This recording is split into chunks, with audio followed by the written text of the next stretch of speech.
Hello, hello, hello. What is going on, everybody? Welcome back to the VR Link. How are you all? Hello, happy Sunday. Happy Sunday. Sunday fun day, someone wrote in the chat. Nice. This is your weekly Sunday VR chat show. In case you haven't been here before, this show gives you and us the chance to discuss some of the latest virtual reality news and game releases in one almighty chunk. You can also listen again to the VR Link on Spotify and Anchor as a podcast. I would also like to take this opportunity to thank the amazing patrons of the channel, which we've got two new ones. Thank you very much. Your names will be below. Thank you very much. Channel members whose names are also listed below. And if you're looking for ways to support this channel, please check the links in the description. And while you're there, please join our community Discord, where we do have a question from Ham this week, which we're going to go over. So thank you very much.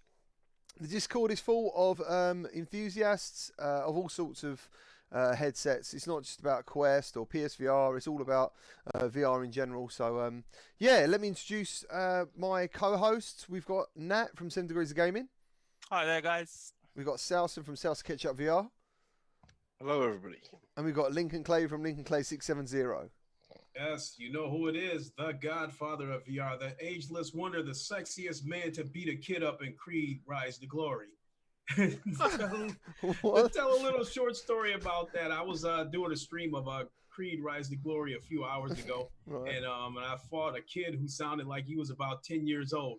I had to teach him a lesson because he was talking a lot of trash, and I could not get beat up like that by a kid on a live stream, so I had to do what I had to do. Dude, you had someone talking trash to you in Spark as well. Yeah. Yeah, man. I don't know. I guess I'm that guy to, You're the to guy talk who trash needs to. You're not the guy who goes in there and pretends you're the victim, but actually you're the one talking the trash. He starts out. Yeah. You start it, Yeah, and then you go, "What are we you know doing? it, we Why are you know being like that? Why are you being like that towards me?" But hey, I love the trash talking though. So now that I know that Creed isn't a dead game, I'll be getting back to in the words of Muhammad Ali, knock it out, all bums. Did you say you're triple dipping? Yeah.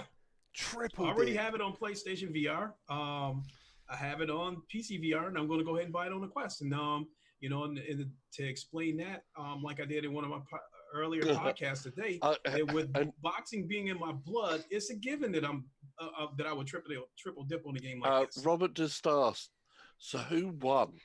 You or the kid? I knocked him out. Not the kid out. It's just, look, in front of his parents. He's probably going to his parents. Look, Mum, look at this. This is really good. I love this game. Yeah, in fact, and he got Lincoln. I was standing over his unconscious body, letting him know he never had a chance. Damn. So how is everyone in the chat? How you all doing? Let's get some hellos out there. We've got JD Max. Thank you everyone for clicking that bell as well, being first in the chat. Thank you ever so much. We've got Midlife, JD Max, we've got Shats, Cornerstone, Paradise. Thank you ever so much, guys, for being here. Ham, how you doing? Donkey Gamer, nice. Cornerstone, Robert Dodge, Stevie D, Oculus Quest Fun, Christopher Hart, Yearning Mice. You said something that called Salsa's Eye in the chat. What was that about? Yearning Mice? What did he say about the power station? Oh, yeah. He got woke up by a local nuclear power station putting out an emergency warning, which turned out to be an error. And he, What the hell does that sound like? Wow. Oh, One hell of a 7 a.m. wake up call. dude, I Yeah, I cannot like imagine that. that. Cornerstone City. He said it's the movement on the thumbstick on the Quest. I might double dip if it is. I assume he's probably talking about Creed. Yes, the controls on the Quest is the same as the Oculus Rift. Have you played Thrill of the Fight yet, though, Lincoln? No, because it's a room scale game, and I just don't have the room to be able to move around. But I think you should get it. Do the 2-hour refund thing. Just try. no, it. here's what I want to do. I want to get the game, and I want to rent out like a basketball court, an indoor basketball court that has Wi-Fi in there. Yeah. And go in there and draw a huge guardian the size of a boxing ring so I can really move around and not use the controls that move around like you do in Creed. I want to actually use my feet to move around. Yeah, man. Yeah, sounds good. Sounds good. John Stead, how's it going? Robin Kester. VTs can't be here today. No worries. Take care. Robert Alden. Thank you. I'm glad you all enjoyed the intro. I like the intro. I thought it was pretty cool. I actually enjoyed watching it. DLG27, how you doing? Skippy, how you doing, guys? Right, on with the show. Let's talk about what we've been playing this week. Everyone in the chat, please let us know what you've been playing this week as well. And we will start with, we'll go with Lincoln first because it sounds like you've been doing, obviously, you've been doing a lot of fitness this week, I've noticed. Every time, A lot. yeah. Been playing, a lot. Yes, played, in terms of fitness, play Creed, played Beat Sabers, normally, Pistol Whip, and then other games that I've been playing. I've been playing some Star Trek Bridge Crew, Dead and Buried.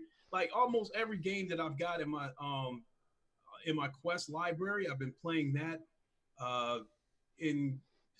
I've been playing too many games to remember off the top of my head because I've just been going nuts on VR this week.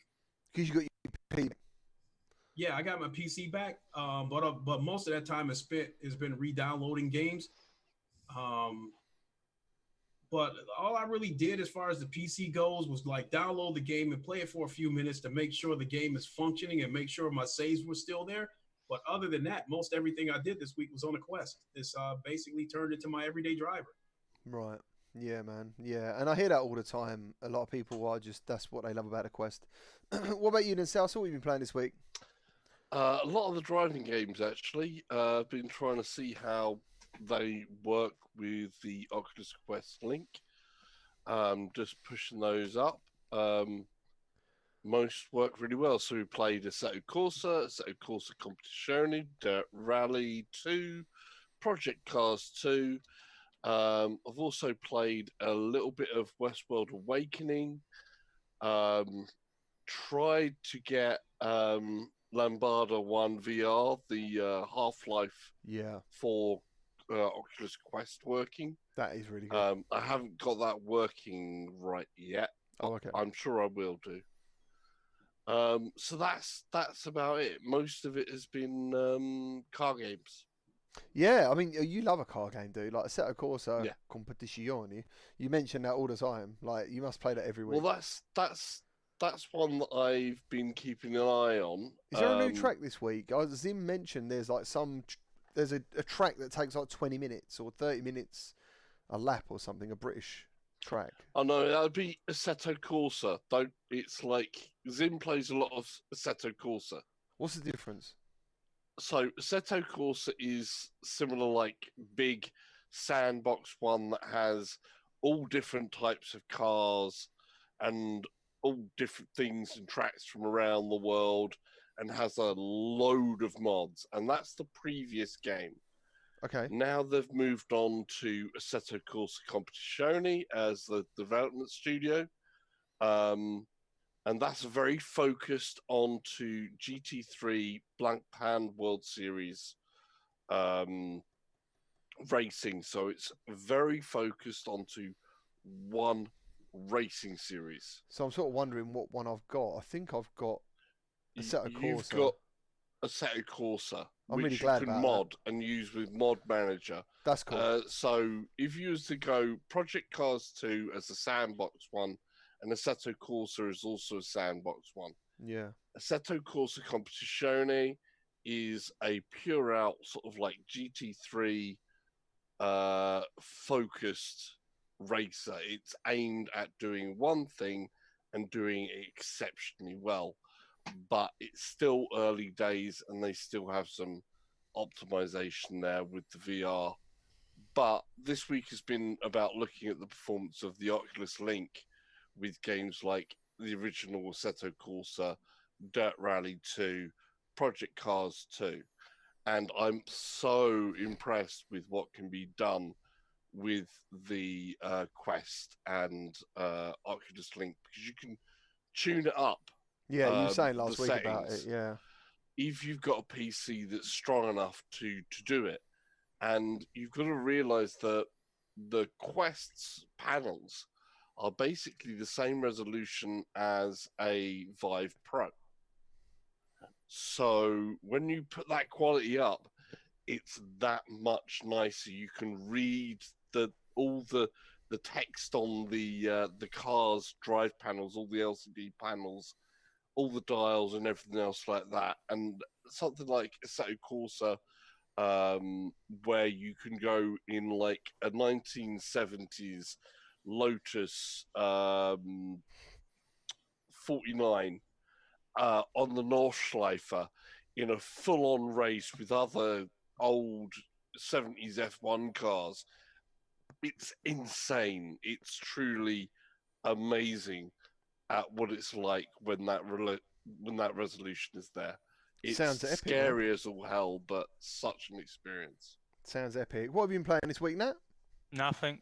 I still haven't been feeling all that well, to be perfectly honest. So. Okay. Yeah, I haven't really been playing anything. I've done a few updates on the computer. I've brought Blade and Sorcery. Right, nice. But I kind of explained that on my Oculus Link video that I did a couple of days ago, that I was so peed off about that, and because I was thinking about Blade and Sorcery. I've been watching the video for quite a bit, and it looks like it's a really fun game. And I was just like, yeah, I'm going to buy it. I'm going to buy it on Steam. So I did. Oh, nice, man, nice. Have you tried Virtual Desktop instead of the Link No. yet? So I tried it the other week wirelessly, and it ain't too bad. It's not too bad at all. It's sort of, as long as your network's up to a decent connection. Yeah, you need to have the 5 gigahertz. Yeah, it seemed to work okay. I'm not saying it's as good as a Link. I haven't tested it enough, but it seemed quite functional. So this week I've done a full playthrough of Layers of Fear VR, which was superb. Like mentally twisted, a whole other level of twist. The ending was a bit naff. There was a glitch with the main like evil person in it, but dude, it was awesome. I tried Boneworks, Corey. Yeah, it was cool. And I got it sorted in the end, Robert. Yeah, thank you, Robert Dodge, also known as, I can't remember your name in bloody in our Discord, dude. He helped me basically get it all set up, and it was very simple actually. Once I actually paid attention to what he was saying, and yeah, it's actually really good. It's really good. So yeah, Layers of Fear, definitely recommend that. I think it might still be on sale on Steam with 10% off. Then I've done a video on how to cast live stream from the Oculus Quest and went through some like OBS settings and stuff. That video took me 3 days to get right, and I lent it out to people to look at because I was so worried that I didn't want to give out any wrong information, but it seems to be okay, and people who have watched it seem to be benefiting from it, so that's cool. So I'm definitely going to have to save, because at some point I will start getting things together to start trying to stream from the Oculus Quest. Yeah, man, yeah, it's definitely worth it. The only thing that I found in the end, because what Oculus has done is they've updated the casting side of it quality-wise. But as the visuals have improved, the audio, not that it's changed in quality, is now getting delayed. So yeah, I've got like I think it's a whole second delay. And when you're streaming, overcasting, that is a nightmare, because what happened was then I had to put myself, the video, and everything back a second.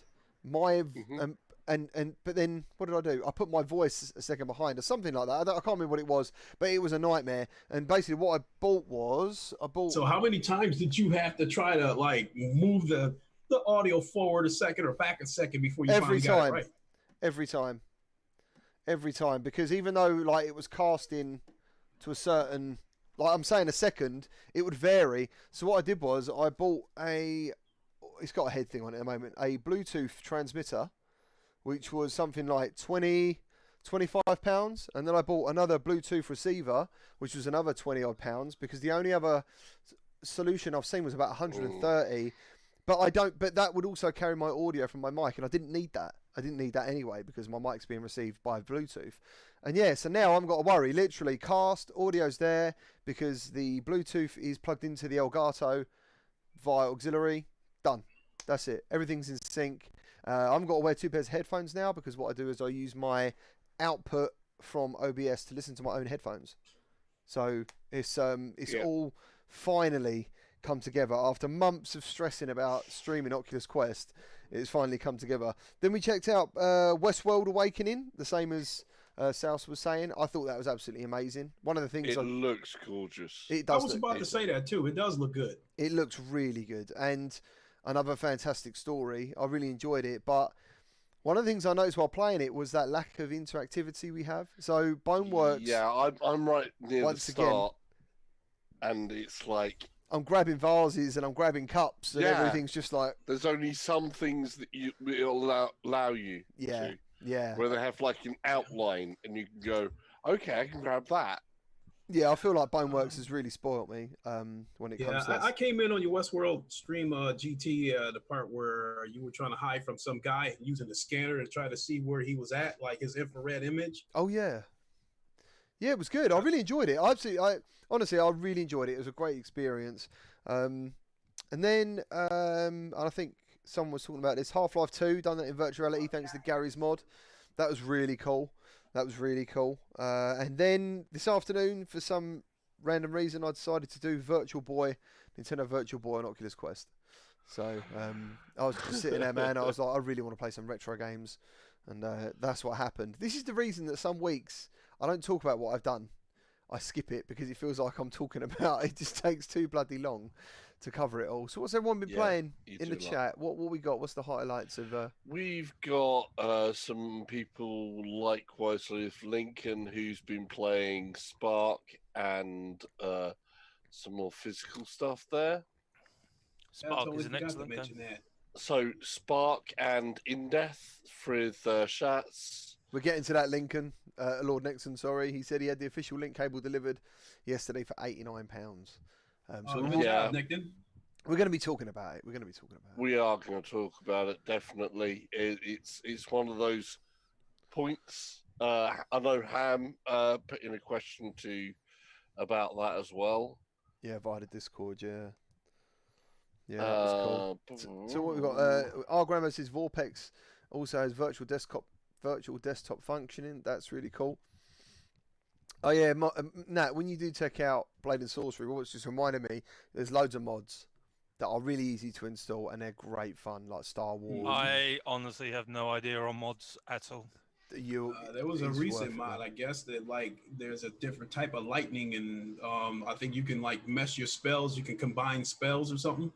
Yeah. So I'll have my son check it out.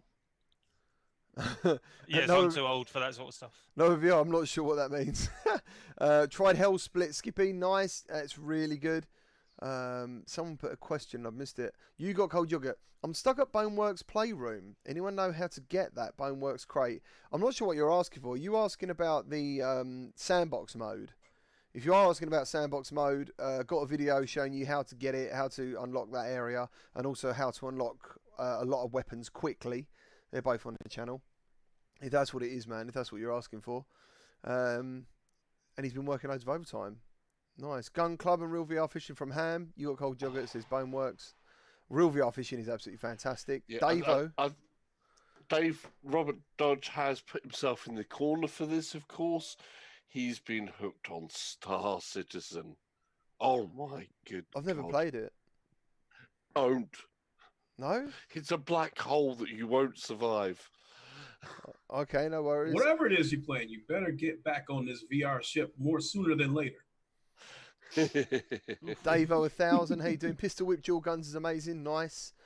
Yearning Mice says some basics. No Man's Sky, Beat Saber, Blood and Truth, and he says he's still a noob. Gun Club, what else we got? Right, cool. Oh, cheers, Robert. You watched that, did you? Cool.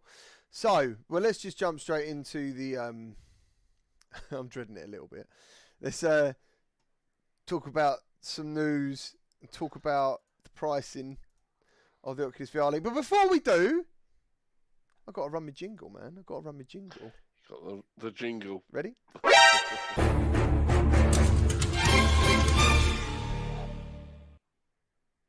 Oh, yeah. See, he hears it, we don't. No. So he's I don't hear it. It's come out. Well, it come out of my speakers by accident, but you know, I just really like the jingle. He likes the jingle. So Oculus Link come out in the EU, I believe. Yeah. I don't know if it's available everywhere now. I haven't chased it up enough. Go on, Nat. Keep. Oh God, where do I start? Well, you guys, you know, out of the three of us, the main one that's going to be using Oculus Link really is me. Yes. Because I don't have an Oculus thing. I mean, Salsa possibly, but I know Salsa's considering. Yeah, you haven't got a PSVR headset, or going to Valve because his CV1's kind of on its way out. Yeah. But I won't be getting a PC VR. I'm going to be using the Quest. So I did a video on it a couple of days ago. Pretty much everything I wanted to say, except how very annoyed I was. I just kind of said I was disappointed, but to be honest, my disappointment's turned to anger since, especially after reading everybody's comments, because they're pretty angry about it as well. And all it is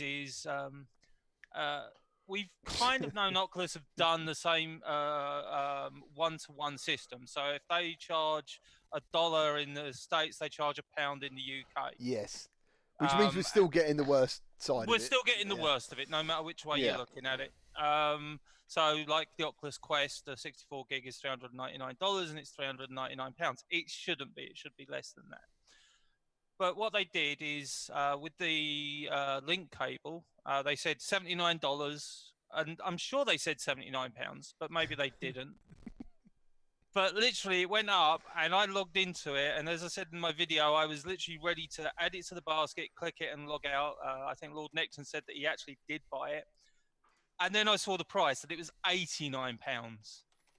And it was like, hold on a second, what do you mean £89? Yeah. And some people might sort of say, well, that's only £10, but that's not actually the point. Was it free delivery?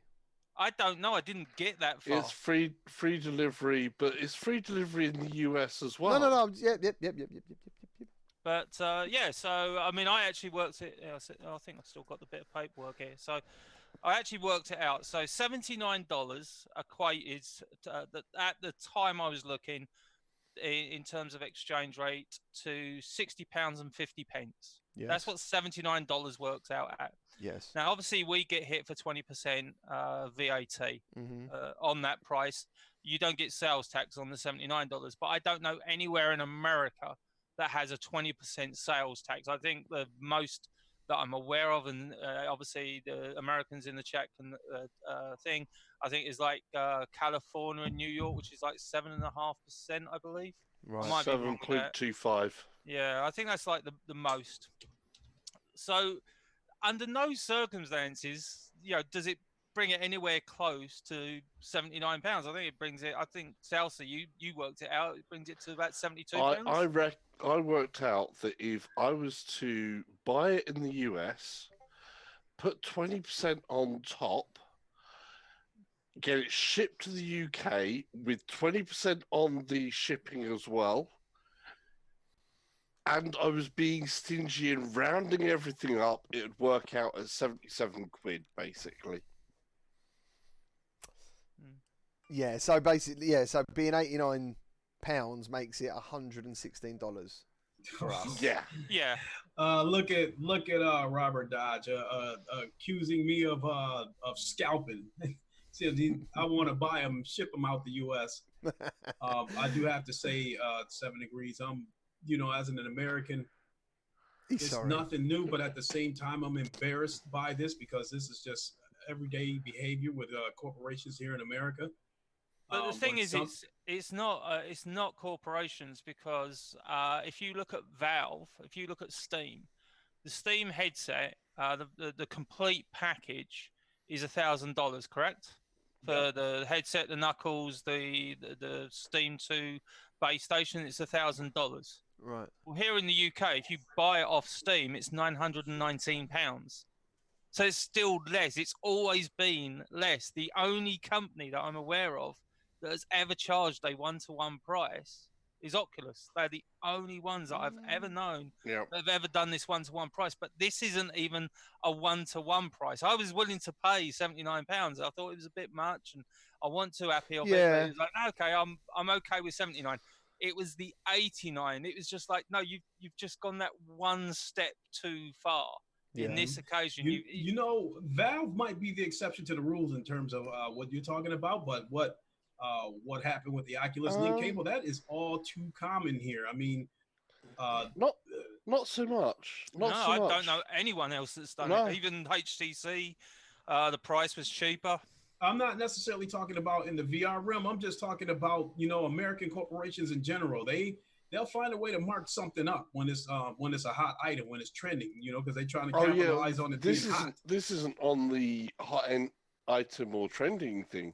it's still whatever the retail price is American side, we get like some things that will be slightly not quite to our benefit, but it's always still lower than a dollar price in general. Yeah, we'll always pay more no matter what, because we always have a higher VAT rate, but our actual pound, when we see it, again, like I say, I'll bring up the Valve Index as a thing. You know, when you go to Steam, you'll see $1,000. When we go to Steam, we'll see £919. Now, again, if you did an exchange rate breakdown, we're still going to be paying more than you. But to our mind, it seems a fair price. So Tasnik has come in here for New Zealand, and they get even more. Well, they normally do. Can I just butt in? He's not the only New Zealand guy on the channel anymore. Someone the other day was in my live stream, and they are saying hello from New Zealand, and I was like, "You got competition."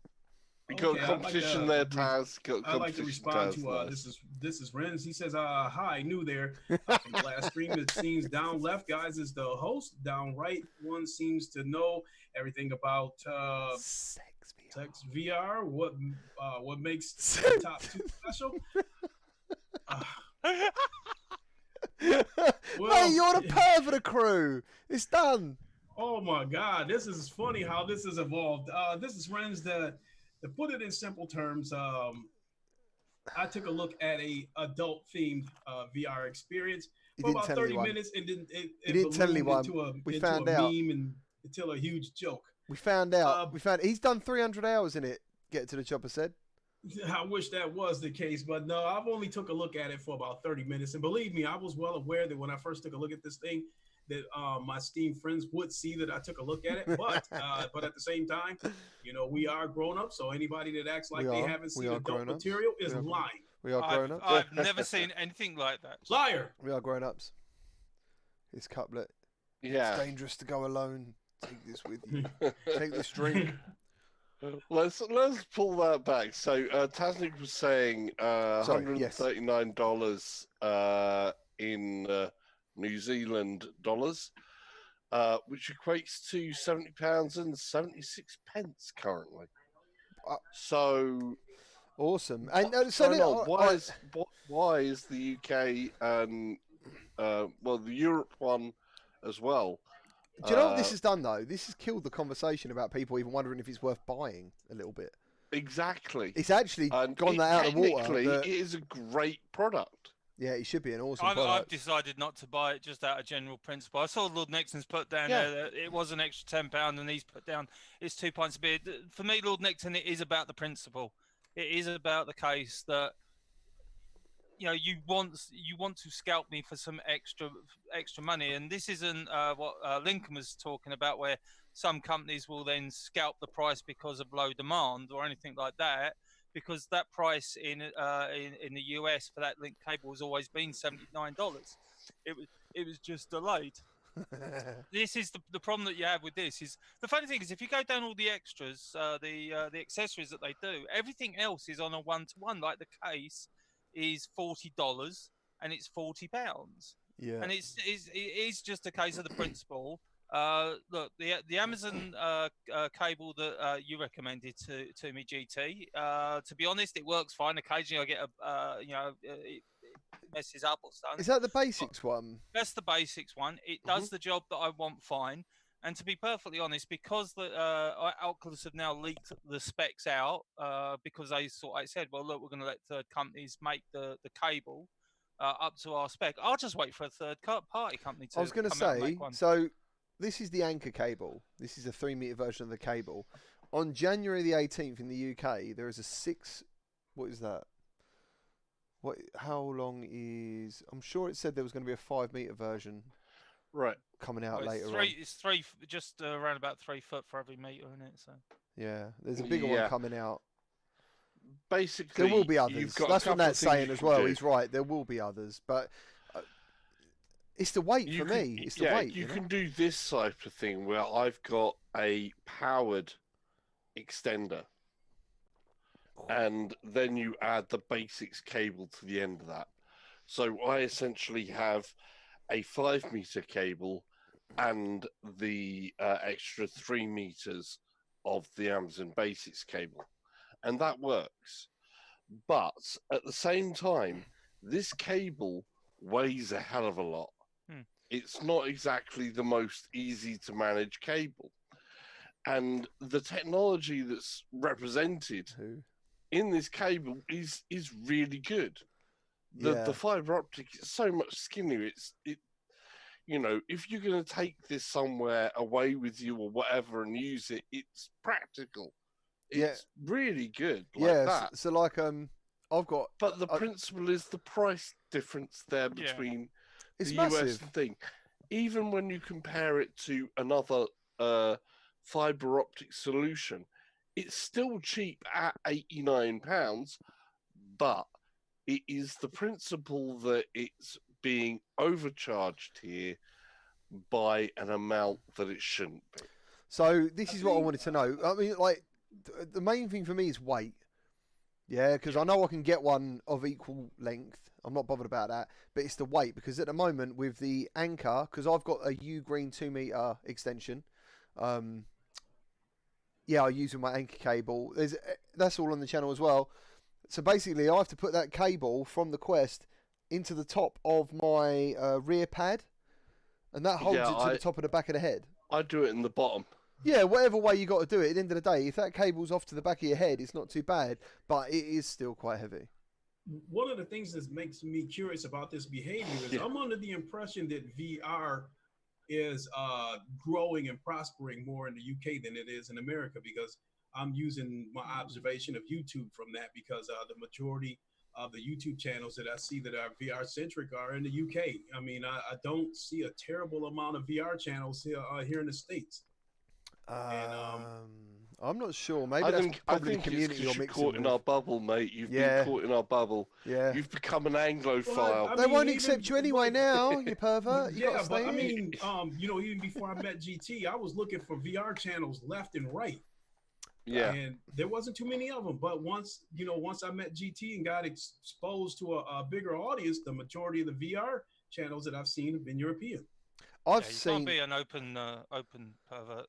I'm wondering if that's the case, if VR is bigger over in Europe than it is here in America, and that could be another reason for this capitalized behavior that we're seeing from Oculus. I'm not sure, dude. Like, at the end of the day, I think I know a lot of people in virtuality, but when there's certain videos that come up on my recommended from people I've never heard of, and there's a lot of them out there. There's like 6 channels that I've seen recently that I've never heard of before, and so there's probably 10 times that out there somewhere that have got their own audiences, with their own communities, doing their own things, and it's like a lot of us know each other because we're all tied in to one another from another channel somehow. That's how we all know each other. So, like, at the end of the day, it's like, I think it was Lincoln said the other day, he was like, talking about VR like live casts or podcasts on Sundays. He only knows of a few. I bet there's loads out there on Sundays. You know what I mean? I bet there's loads going on. There's loads of VR channels out there, but I think there's not too many like ours where we have a panel. The only ones that I really know of offhand is us, F Reality, Coffee and VR. The shows that give opinionated thoughts about you had the VR news. 365. A lot of other channels out there are tech channels. You had VR 365. You had you've also got what's the other one? Stranger Reality or something. What's that other one those guys do? Lethal Weasels in it. Virtual Strangers. Without parole, most probably. Virtual Strangers. But do they do live shows?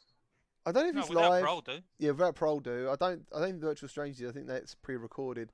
But they're all out there. I'm just saying, man. Like, I think there's loads of channels. So I think there's loads going on out there at the moment, which is great, really, when you think about it, because they've got their own communities. They're all buying VR, and everyone's happy. Let's say see you. They still throwing low blows at me. Get to the chopper. Oh my God.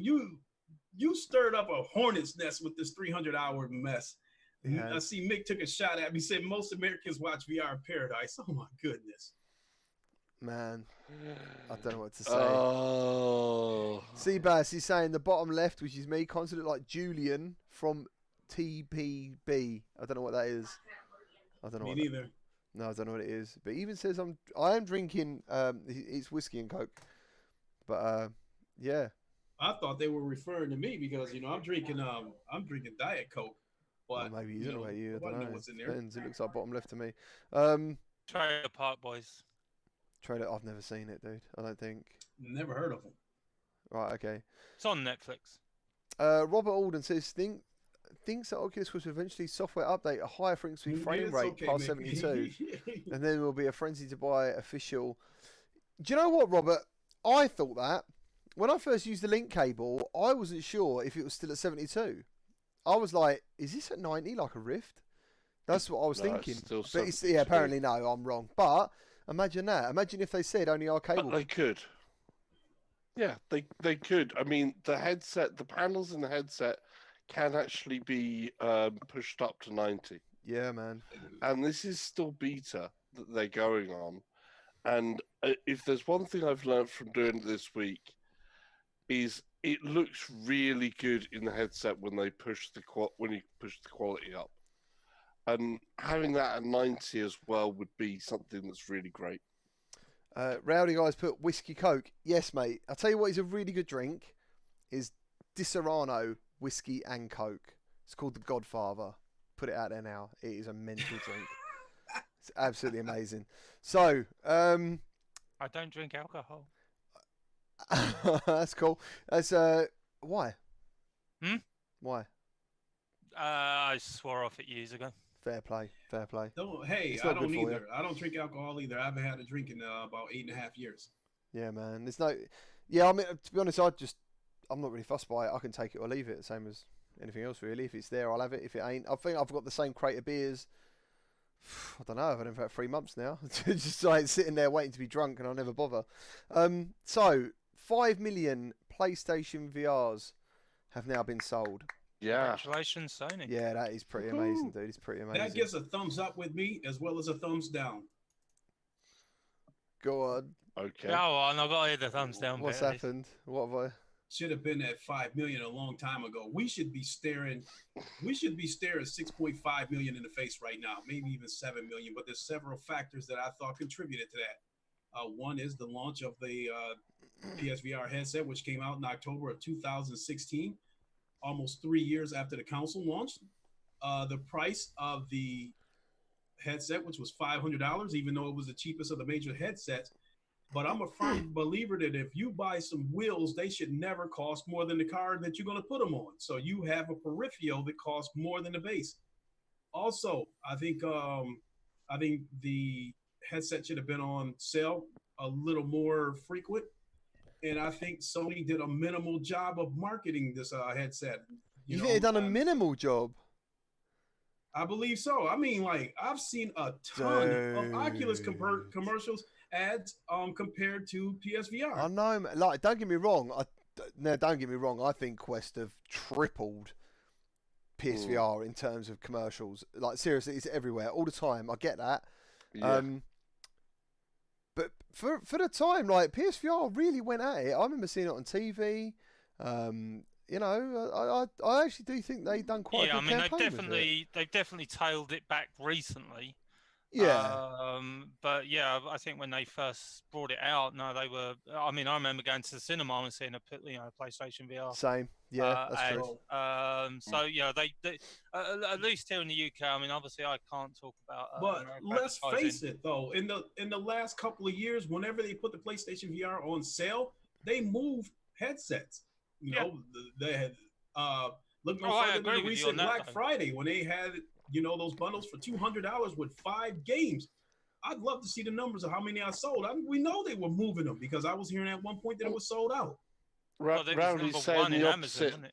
Yeah, Rowdy is saying the opposite. That in Europe, he gets more ads for PSVR, but he hasn't really seen any for Oculus.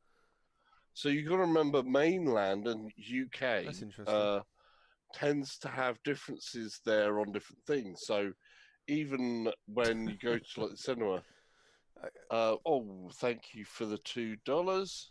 Thank you very much. Yeah, get out of the doctor's. I don't know how to help you. Why are you in the doctor's office? you're watching us from a doctor's office, great. Hello. Hopefully, I would also, hopefully you're okay. We wish you well. Yeah. I would also like Thank to you, add man. that I've talked about this before. I think now is the time to make another permanent price cut to knock this headset down another $50. And I What think is that it would now, entice though? I more mean, people.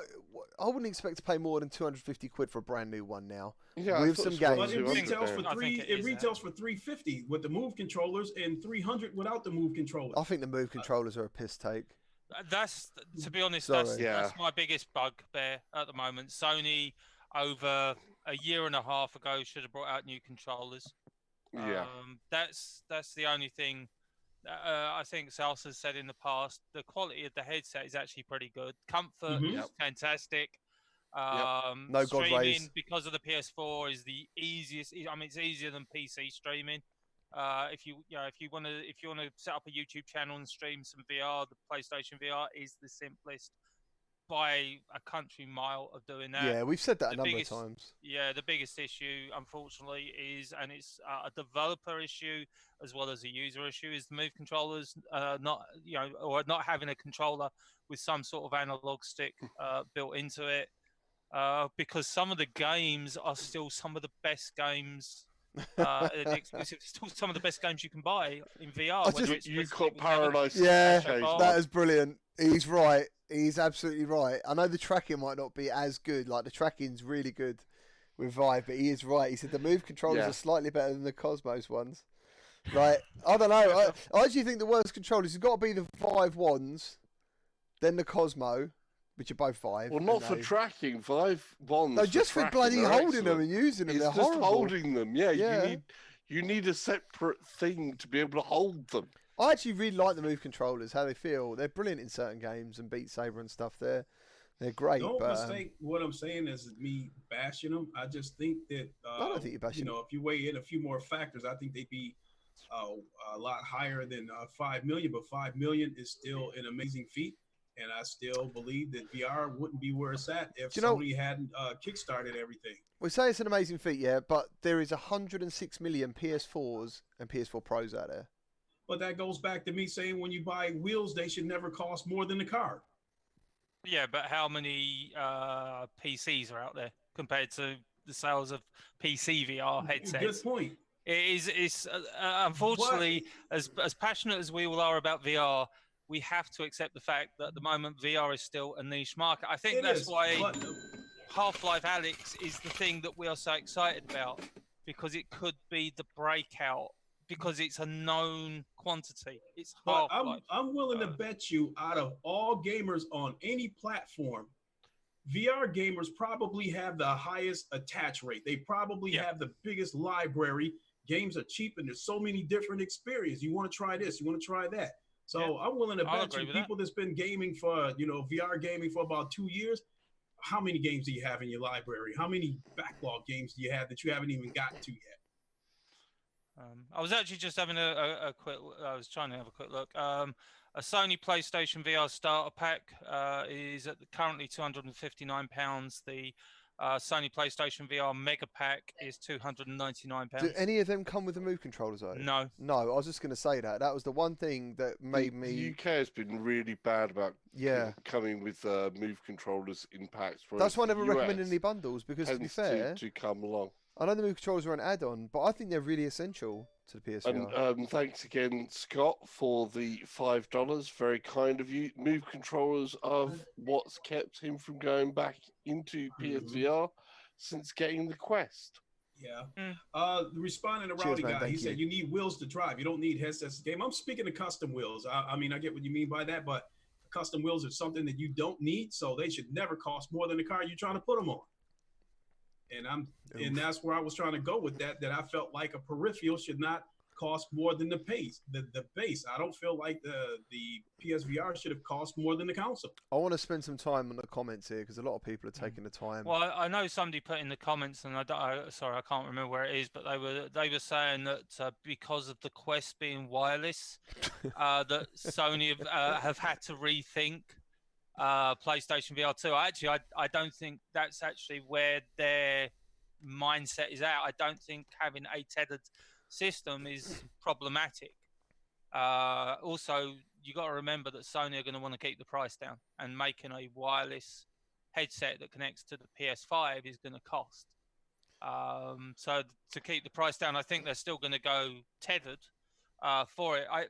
Again, the biggest issue, I think, and I think a lot of people would still be using a PSVR headset, is the controllers. You've also got the power differential, but that's nothing, because to be honest, the Quest is less powerful than PlayStation VR. So with a PS4, so again, I don't think the power differentials again comes into play. I mean, if you're comparing it against a PC, yeah, of course it is, but it's like I haven't seen him in the chat. JD Max would have never left PlayStation VR. He would have never gone to PC VR if Sony would have been able to provide a slate of driving games in PlayStation Yeah, he wanted VR. that. I've said the same thing. If they would have given us more sim racing games and more first-person shooter games, I'm not exactly sure I would have bought a PC.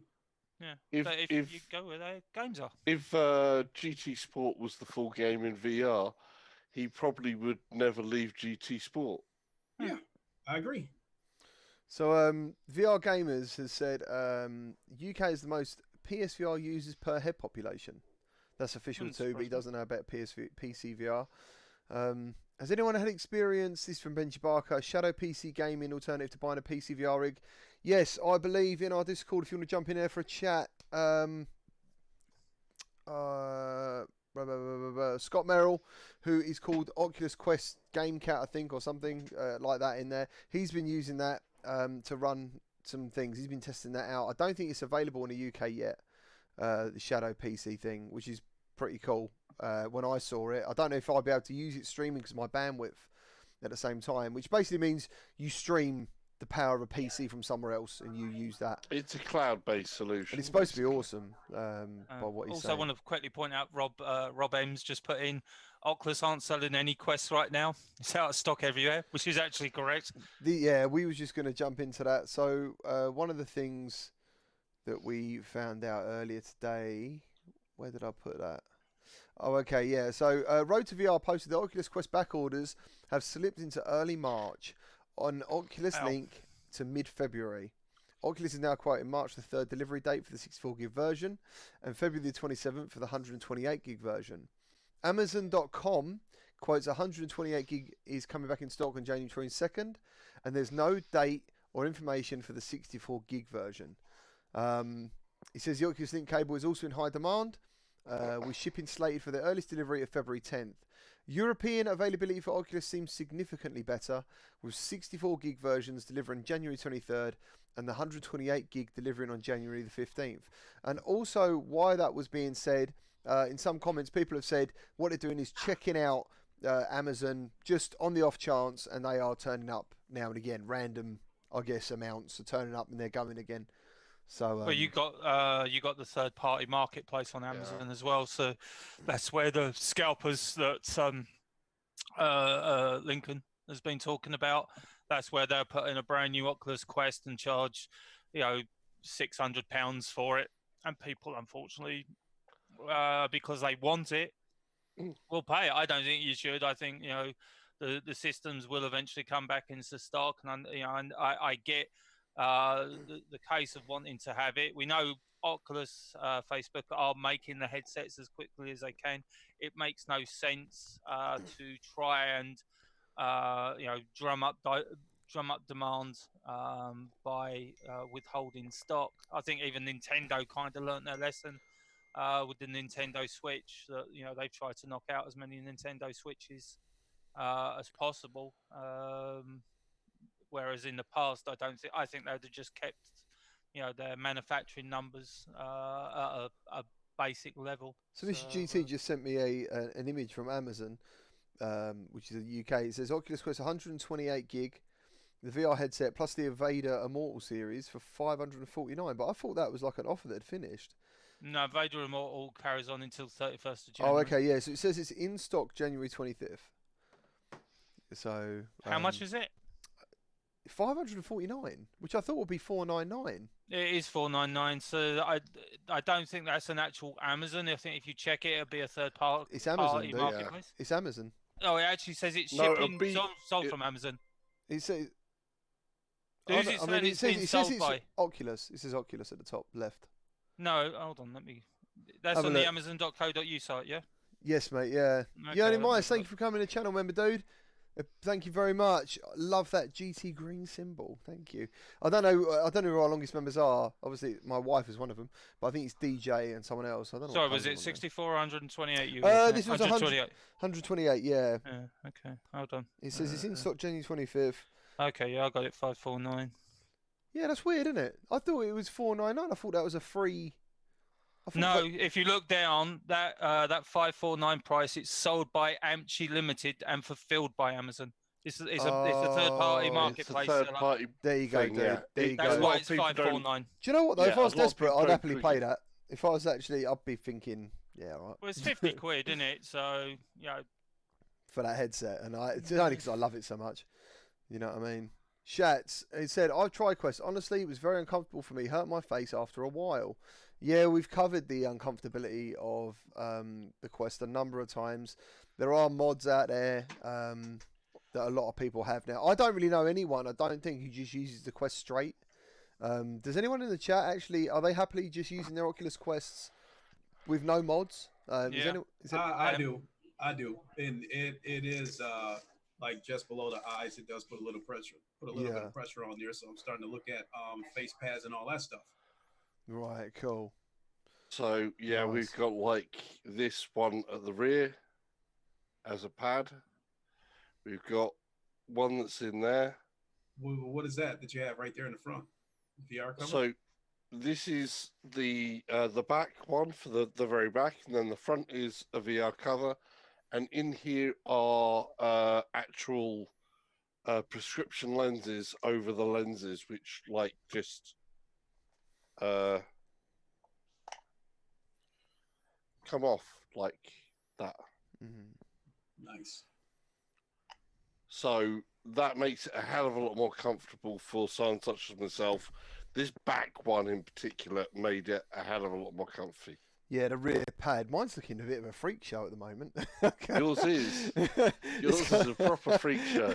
So I've got the VR Energy battery thing that I'm sort of Good doing a for the review weight on. distribution. Yes, it's supposed to be good, but it's $60. Yeah.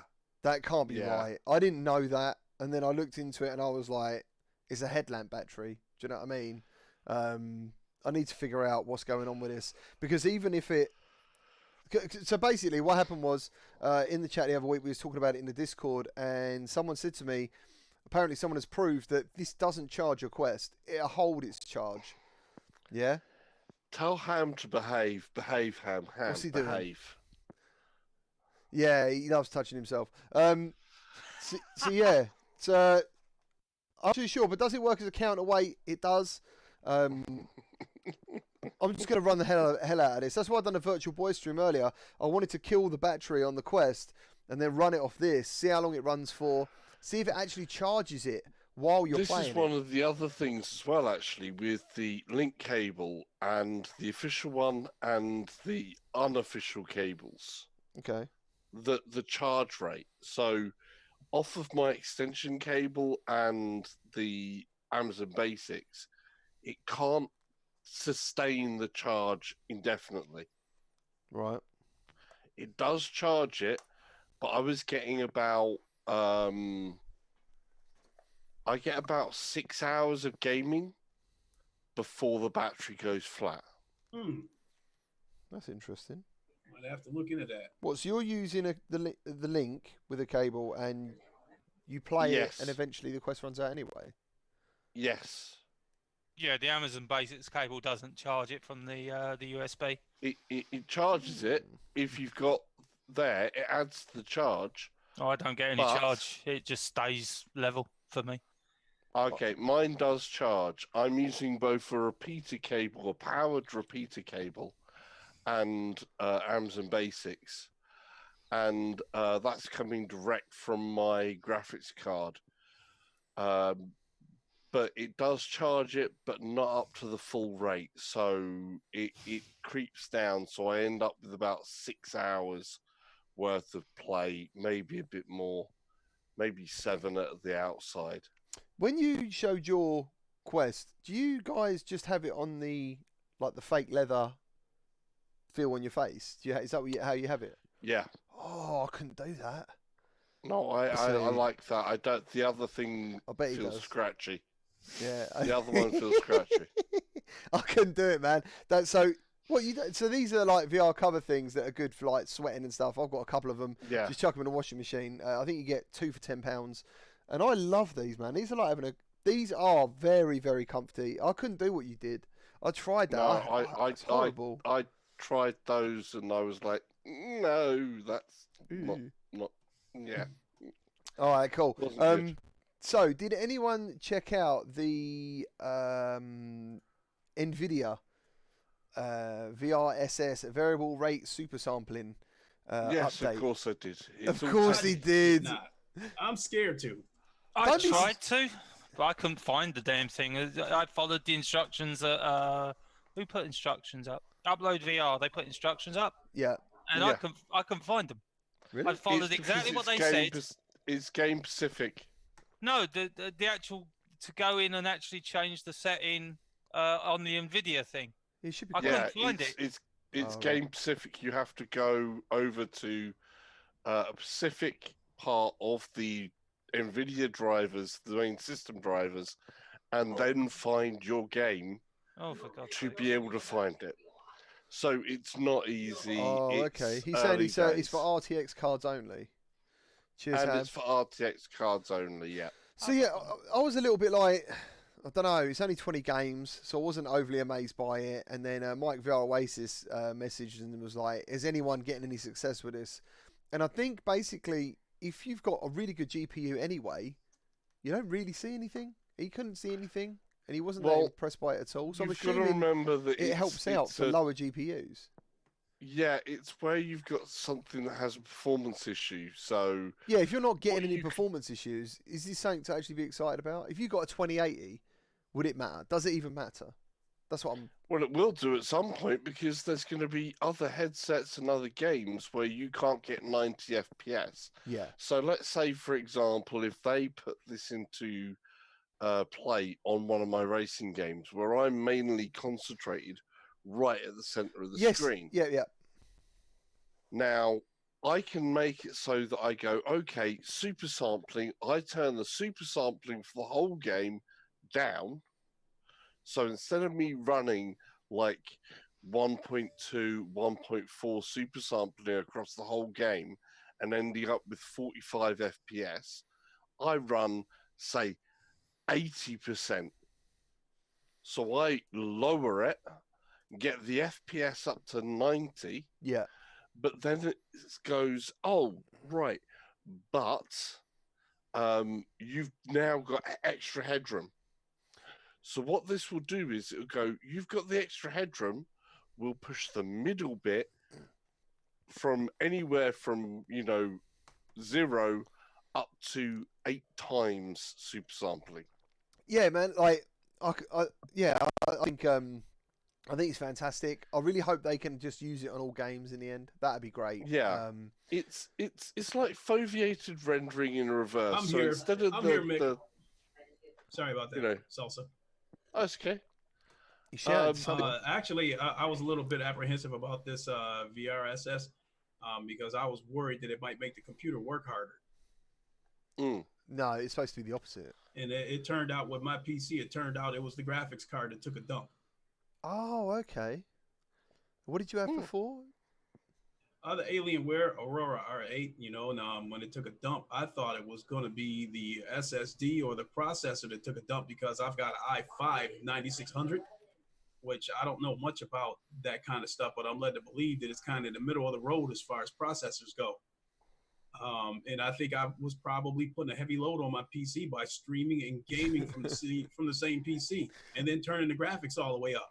I couldn't see what Lincoln was doing because I had my chat up over him and partially Salsa. Did you go? They're saying you went asleep.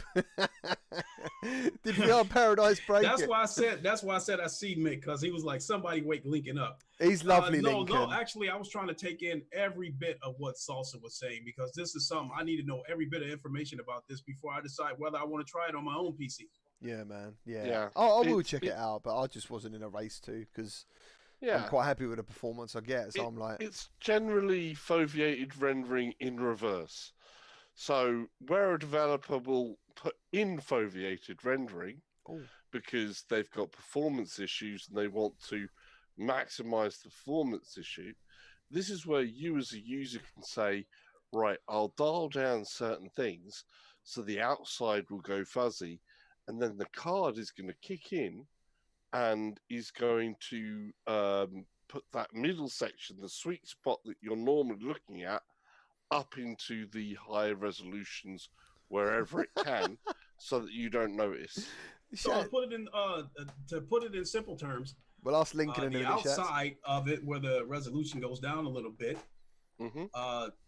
How is that with sim racers? Because with sim racers, I think the background being clear to me is even more important than being inside the car being clear. It's where you're looking at. Yeah, remember, but it's the center of where you're looking at, because when you are going off, it's sort of like you normally use your head to look where you're going anyway.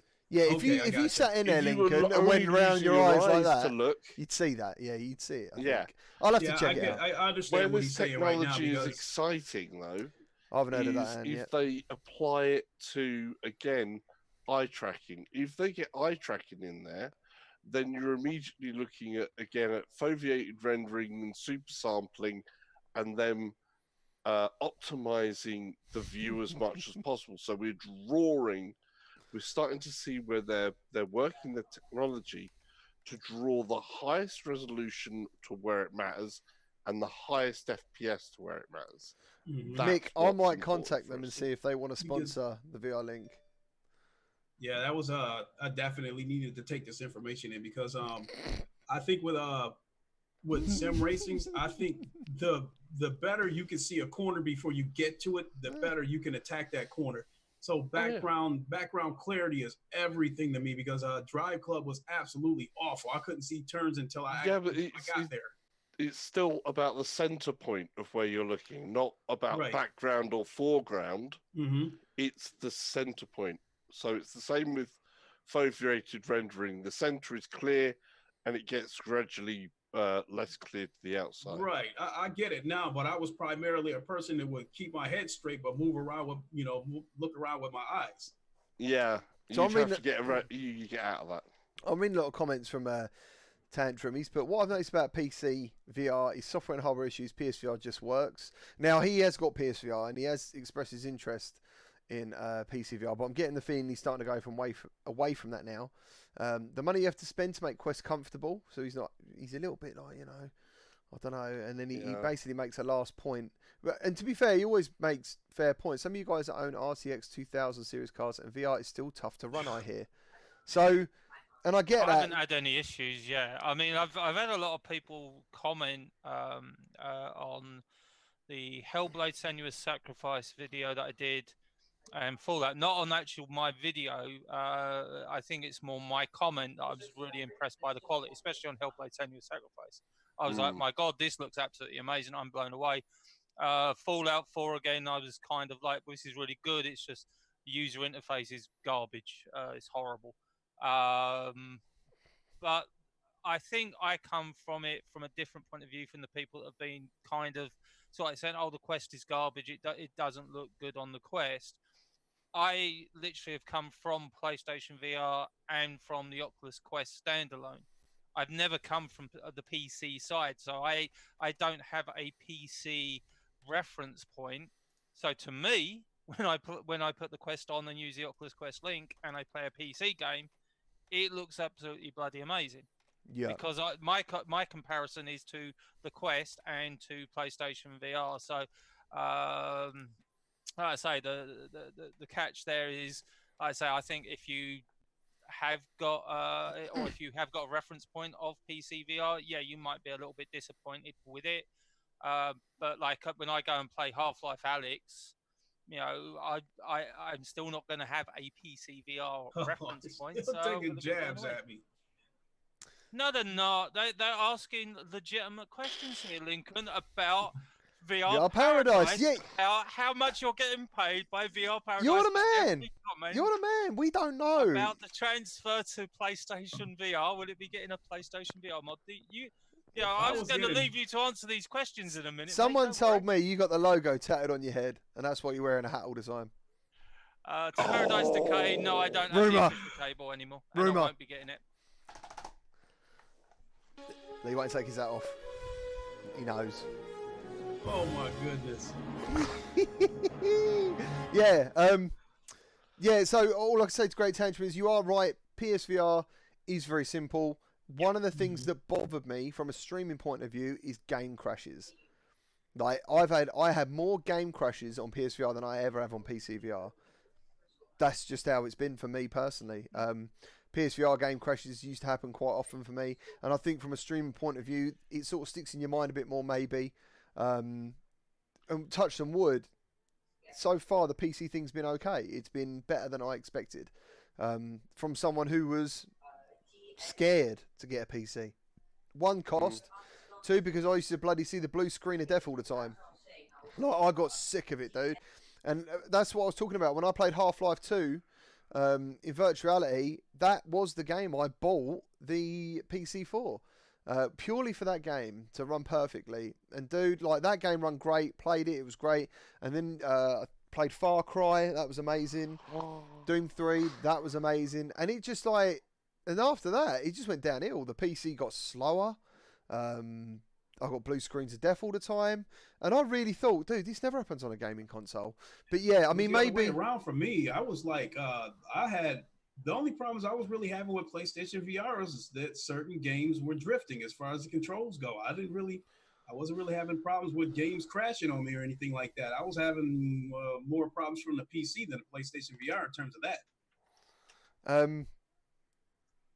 Yeah, sorry, I'm looking at the chat.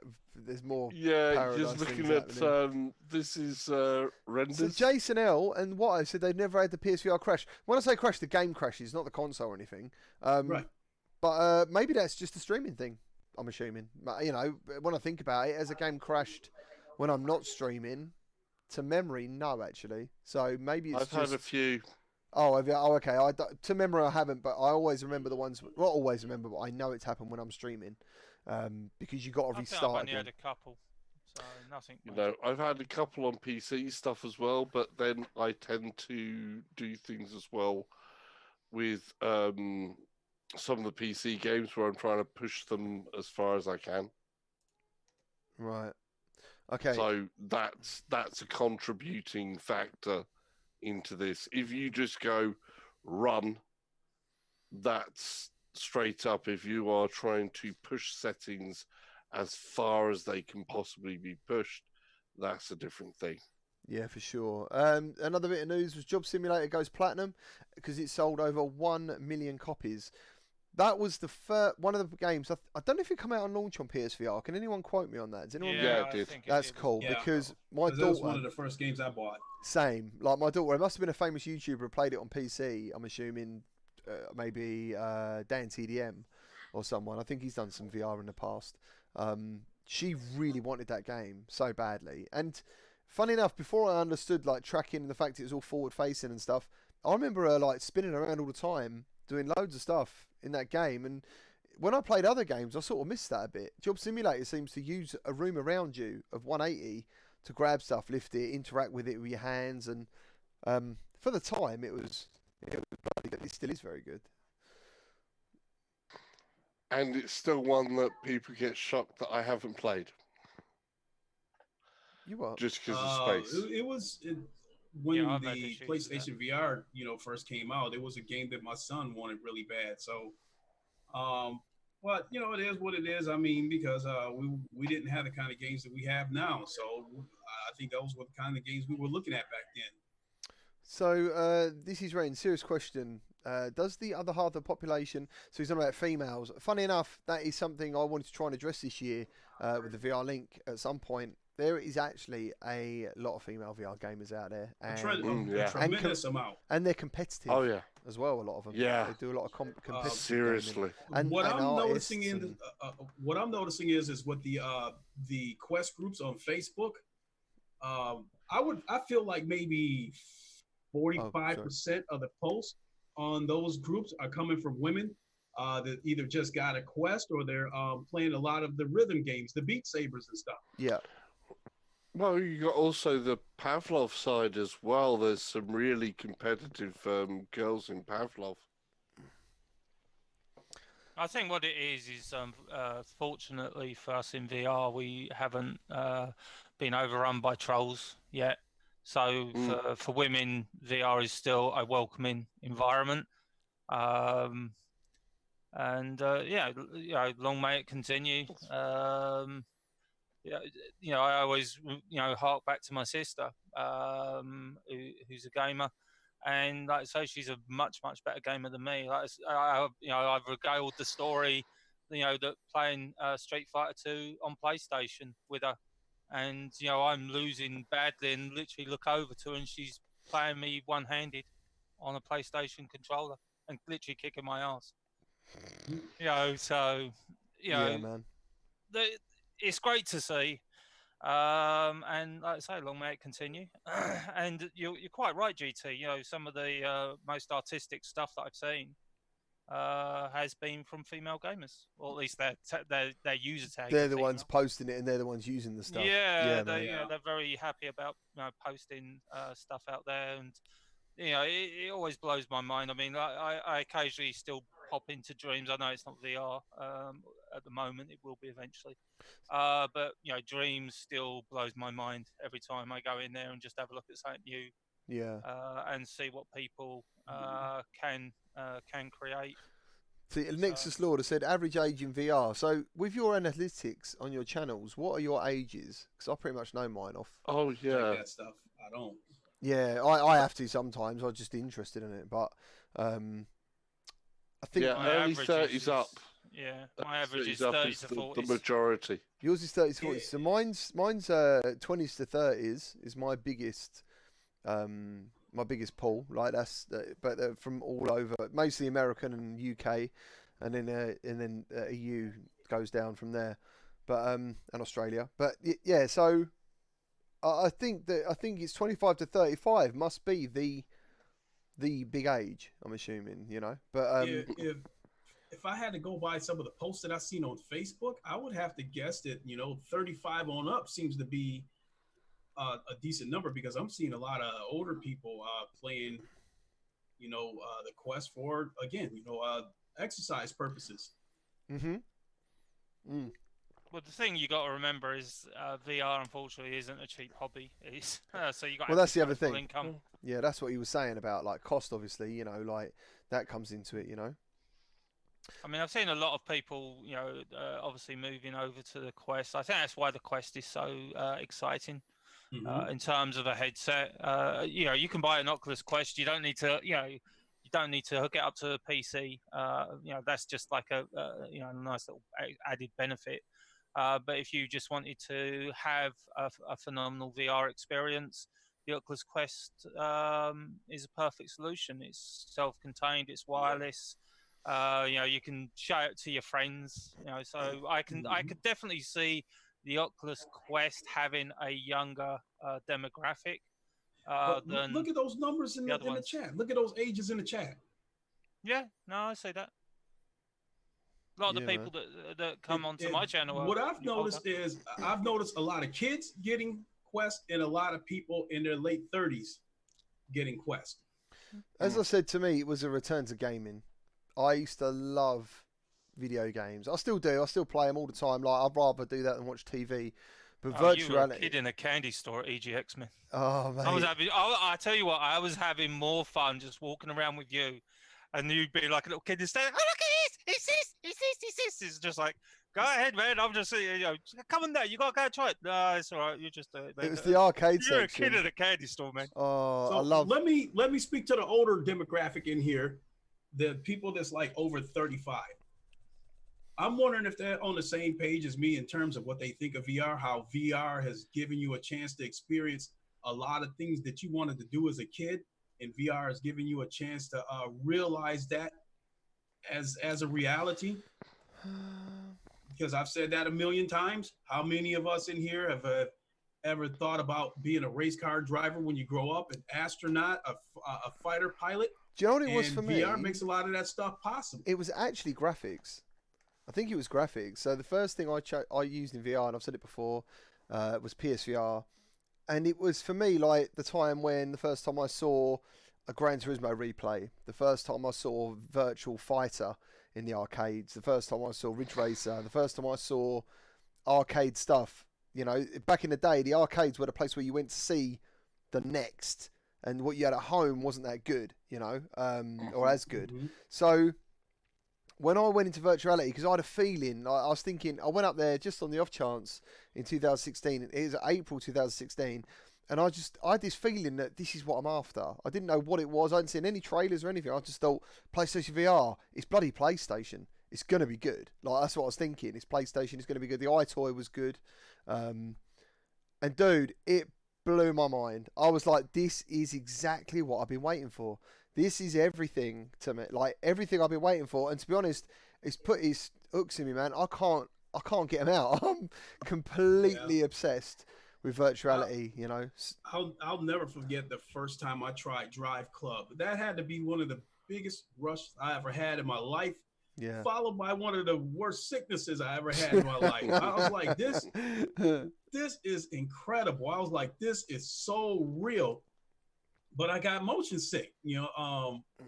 But I was like, you know, even though it was making me motion sick, I was like, I gotta experience this again because it was amazing. Do you know what else is amazing? It feels like you're young again and you're rediscovering gaming, and we are at those beginning times now. Like, we are there. I didn't get to see all that stuff.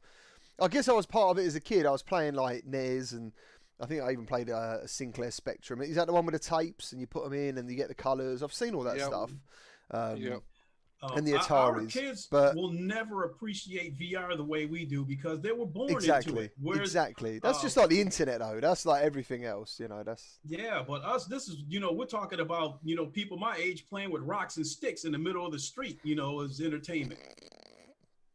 I'm always, I tell you what, I'm always reminded at work, and I always think of the Dave Chappelle comment where he turned around on one of his shows, and he goes, "You know, when somebody used to ring me years ago, I only knew who it was when I picked up the phone." Which is obviously now I grew up, and obviously now you can see who's ringing you on your phone. That kind of, because I was talking about that. Wow, look at that. Conversations with a couple of the guys at work. These comments. And I used that comment. I was just like, you don't know what living is, you know, picking up a phone and you're not knowing who it is on the other end until you actually answer it. And they're going, well, how do you know that? I goes, because there was nothing to tell you who was ringing you. You didn't have screens. What do you mean you didn't have screens? I had to explain a rotary dial phone to them. They'd never seen a rotary dial. They were awesome. And you know, so there's bits about sort of like growing up that, as you say, it's a shame that, you know, kids nowadays in some ways are kind of given all this technology from the get-go without sort of like. But that is why I show it to them. That is why I go, here's a NES game. I've got my NES Mini and all that. I'm like, play these old games, because you know what happens? You step back, you play those old games, and they are still good. But then when you see like, I don't know, any other game from nowadays. A good game is always a good game. Yeah, absolutely. I want to go through some of these comments as well. So, GT, didn't you say you showed the Quest to your father? Am I correct on that? Well, the first thing I virtually saw was PlayStation VR, and I think in his head it had, well, and me actually, first time I used it, I thought it had body tracking. I didn't know there was nothing like that. I just remember looking down in rigs and seeing a body and wondering why the hell it's not moving. But anyway, my dad went one step further. He started trying to kick the ball in PlayStation VR Worlds, and I was like, and obviously he can't see, he was going to kick my TV off the stand. I was like, no, stop. I was like, it doesn't work like that, you know. It's the first thing he thought about, and I thought that was quite cool that he was already ready for body tracking. Do you know what I mean? Straight away, he was like, put the headset on, obviously you can see everything I'm doing. It's like being in the holodeck of Star Trek, and you know, it didn't do anything like that. It just tracked the DualShock. That was it. It's a strange thing as well. I mean, I've been using and writing about VR since the mid-90s, and it's, you know, it's such a strange experience, and how it's changed for different people, and how we've got used to the conversations about people who are gamers go in VR and they treat it differently because of the standards they've got used to with gamers and game controls, and those who don't game and come into VR straight away and are that much more immersed in terms of their physicality and their body. Yeah, for sure, man. Absolutely. I want to go through some of these. Ham did ask me about my male to female percentages. I think it's 90 to 10. Right, 90% obviously male, 10% female, I think, if I could remember. So, where are we? Cornerstone says VR got him back into gaming. Ham said he wanted more realistic games as a kid. Where are we? Yeah, I can understand that. Yeah, absolutely. Jason, he's 14 and always had a console or Commodore 64 since he was 10. Yeah, same dude. Like I've had countless consoles, countless. Someone who I should definitely get on with, Meatball and Saucy. I should definitely get on with those, shouldn't I? What with the balls? Televisions without remote controls, where you had to turn the knob. I remember those so many, days. you know. Black and white TV.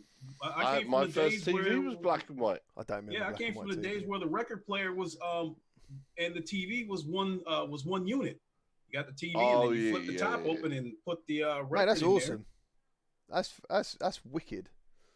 That is so cool. Yeah, I remember. We didn't usually have that one in the UK. So we didn't have that no, one. we did because Did we have... not to the extent they did because I remember my nan and granddad used to have it.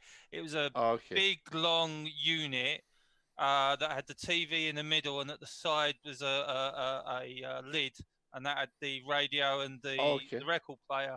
Mm-hmm. But I always remember because my aunt had a colour TV. And she lived next door to my nan and granddad. Showing off. So I used to go round to my aunt's to watch colour. Eight tracks were great as well. Oh yeah, 8-track players. Don't know what that is. So yeah, I did. You had that as well, Lincoln. The 8-track? Yeah, my father had a big long Lincoln. That's funny too. He had a Lincoln. A 72 Lincoln lime green with a dark green top, had an 8-track player in there, and he used to carry like maybe 6 cases full of 8-track tapes in there. And so it was like, you know, if somebody was riding with him, it's like, hey, reach in there and hand me that tape.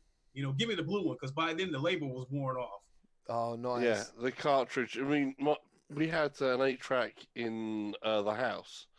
So my dad used to be like a JCB driver, and we had a CB, and it'd be like boom, banging an 8-track without whatever and stuff like that. So TGK says VR blows him away every time he plays it, which is pretty cool.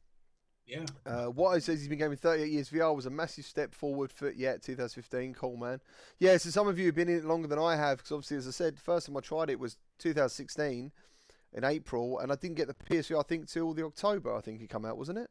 Was it October it released. Yeah, October, I remember being on holiday that year in Cyprus. I better say this quietly, but all I could think about was PlayStation VR. I just kept watching trailers and like Batman. I remember sitting there in Cyprus just constantly. Oh man! So you do realise that your wife watches this, don't you?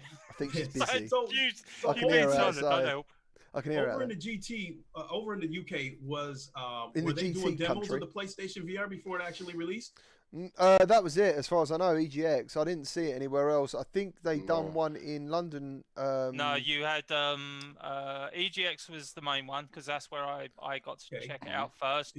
But before it launched, Game had or selected game stores here in the UK, which is like your GameStop. Oh yeah, and they charged you. But you were charged £10. No, 30. Yeah. Mine was £30. Like here in the States, Best Buy and GameStop were doing like demos every weekend for like 2 months. No, the UK was very limited. Yeah. Apart from also, then you had in St Pancras. That's what I was going to say. They had a massive PlayStation VR. They had a giant PSVR headset. Yeah. And in there was some demos. Yeah, I've still and got the picture for that. there was the guy. Yeah, I've got it somewhere. And there was a guy playing Resident Evil, and he got so scared he whacked the headset with the DualShock straight into his face. It was well funny.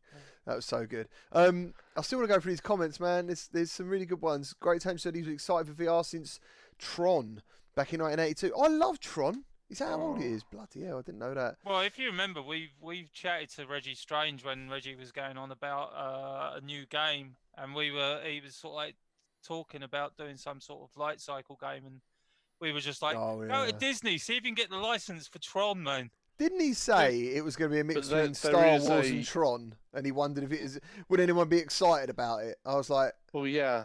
There is a Tron light cycle game that has been done in VR already, with for an arcade one where you actually sit on the light cycles. As well. Yeah. No. It's over in China. Oh. It would be. I mean, that would be awesome because some of your favorite childhood movies to see it come to life in VR. Like when I tried that X-Wing experience on, from Star Wars Battlefront game, the first time I saw that Star Destroyer fly over the top of me and like got an idea how big that thing actually was. Yeah, that was fantastic. That's a moment I'll never forget with VR. Just want to say, guys, there is a link to the Discord. If you're not in there already, please feel free to join in and basically continue chatting to everyone else you're talking to in the chat, plus us. So let's try and move on a little bit. What was I going to do? That train demo. So, what is this, Salsa? This is a guy. If anyone doesn't follow me on my Twitter, I post all sorts of crap all the time. If you want to just constantly be inundated with notifications, and one of them was this VR segment thing of a train. Which, when I watched it, I thought, why am I watching this? Like, I mean, it's a train, and then I realised I think that it's in VR. Yeah. Well, it is in VR, right? But it's also not at that quality. Talk to me. So what he's got is he's set up his game. Should I play it first, or? Yeah, play it. Well, we can still talk while we're playing it because I don't think there's any sound. So okay, there isn't. Go on, you keep going, man. So basically, what he's done is he's made this train. It is available in his VR part there, and it looks stunning here. But what he's doing is they're tracking the headset. And they use the tracking information from the VR headset to then go back and use that tracking information for a camera to do a higher resolution play that game. Render. Right. So he's basically, his head movements in VR has become a virtual cameraman. But this isn't real. This isn't real. How can it look so real? I've never seen anything like this before. Oh yeah, he's done an amazing job, but it's been rendered afterwards where it's not real time. Okay. So the next thing I was going to show you was he said he's got it running on a Quest. Now I don't know whether this is native. I don't think it is. But I'll quickly play that as well. We'll see how that goes. But he was basically showing you through the lenses. Now, you can tell by the outside, that it's not as detailed. Exactly. You can see that there's a lot less lighting, there's a lot less... So that's what he's using for him to become the camera. So instead of him going along and saying on a flat screen monitor or moving a camera down so it's so rigid and things like that, he's gone, right, put this on my head, I'm going to move down this VR version of it, that gives me where my camera needs to be because it's tracked by head movements. Now I just get the computer to render out a full-blown over-the-top extra detailed version. Right, okay, no worries. They've been doing this for a little while in actual movies, haven't they? They have. If you go and see some of the was it a couple of Steven Spielberg's? There's bits where he's got like a VR headset on. Ready Player One. Yeah. Ready Player One used this a lot, where you would actually have different people will have their headsets on. to see what the sets looked like that they were standing on, and to get into the idea of what they were doing.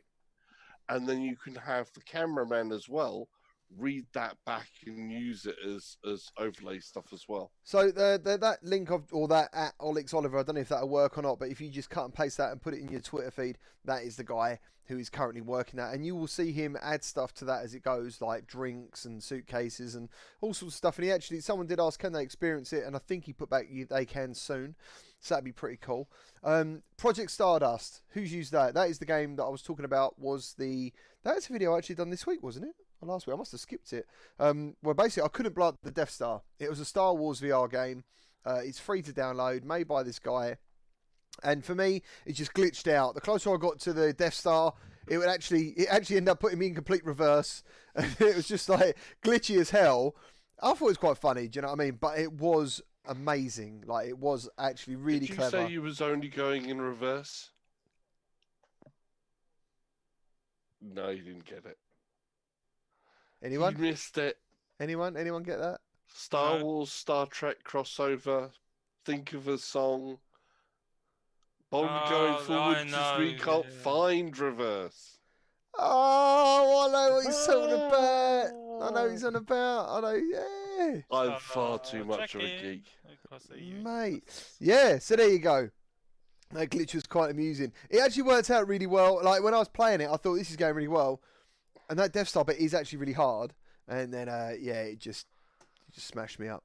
So. I saw you stream on that, but it kind of like flew over my head because my PC was still in the shop. So I figured I'll just, I'll worry about that once I get my PC back. But it did. It definitely had me curious. Oh, you definitely got to check it out. It's free as well. Yeah, I have tried it some months ago, but unfortunately there was a bigger bug where it meant that none of the controls were working for me at all, and it was like all over the place. I was like, no. Right. So I will get to try that again at some point. Moving on. Yes, Paradise said I probably had an older one. He is correct. There was so many new games coming out in December. I literally couldn't keep up, and I want to try and support developers obviously as well. So it was one of those things where I was like, every time I thought, I'll make a video on that, something else happened. So yeah, it could have been an older version. I don't think it was. It was 0.7B or 0.78B, something like that. It looked the same as everyone else's. So anyway, on to Feel Real Scent Mask for virtual reality. It basically uses a vaping system, and as far as I know, they've hit a snag with the development of this, because in America it seems like they are slamming vaping, and especially anything that isn't flavoured tobacco or menthol. They want vaping to be the same as cigarettes, basically. They don't want people walking around smelling apple pie and custard and God knows what else. So apparently they've hit a wall with this product. We had a developer a long time ago. I used to do a virtual reality developer interview in virtual reality, and it was the guy from Mixed Realms, I think it is, who done Sorrento. At the end of that show, he randomly just started telling us that, I've tested the Feel Real thing. This was like a year ago. So I was like, okay, tell us about it. And I'm sure he said the scents were around $100 each, or $70 per scent. And I was like, what? And he went, but, there's scents like, there was loads of stuff. It mixes them on the fly inside that unit. You saw, like, in the video, where it's got a pack and it's got so many vials that are lined up. So it actually intermixes them on the fly to create different things. It was crazy. There was like blood.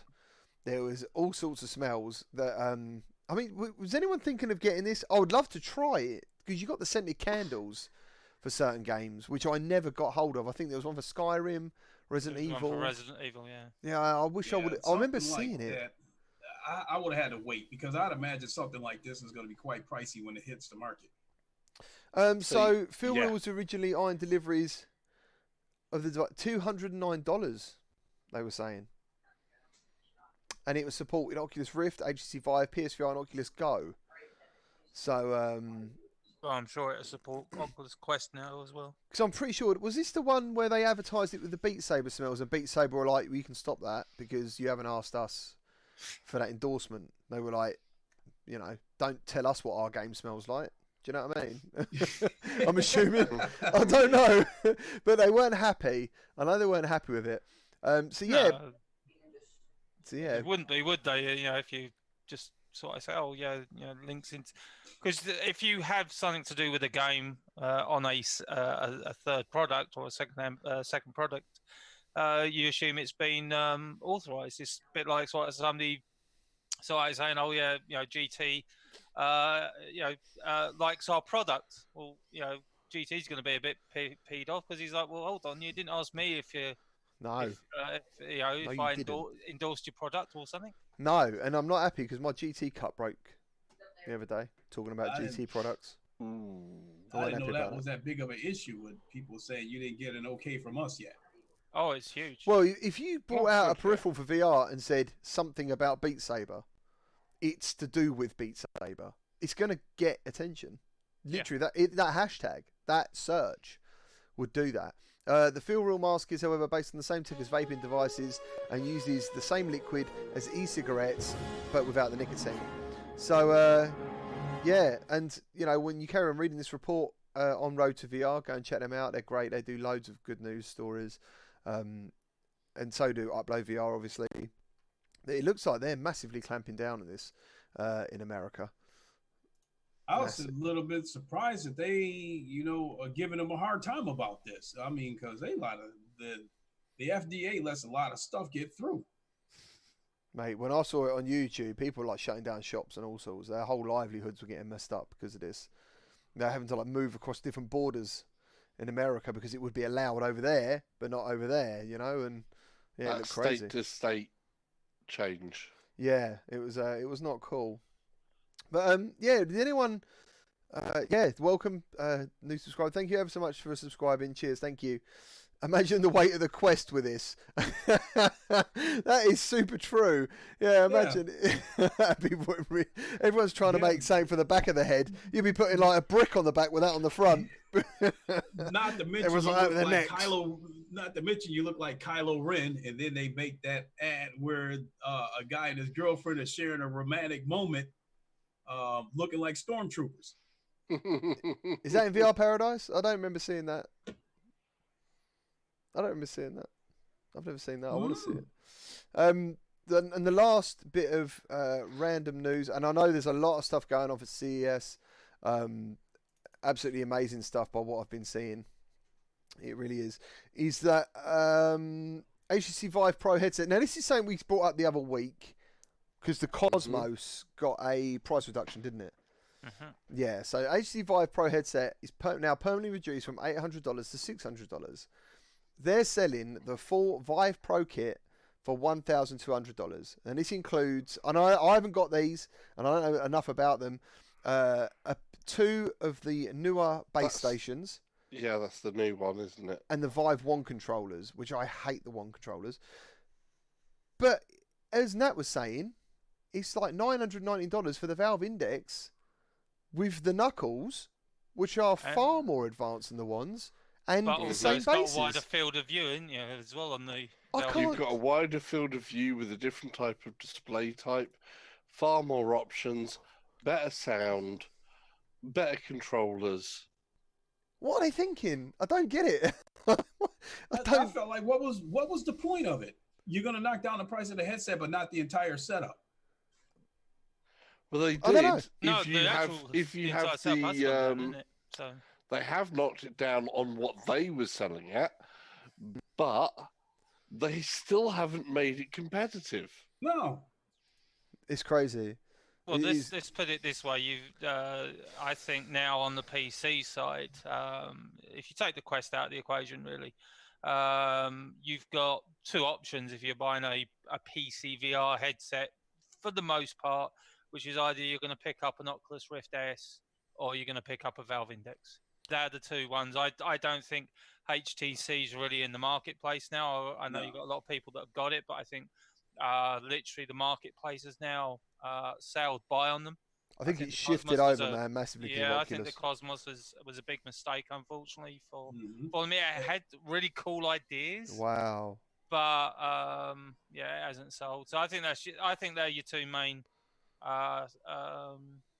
marketplaces at the moment. I know people are sort of say things about like Pimax and stuff like that, but that's really to an elite level.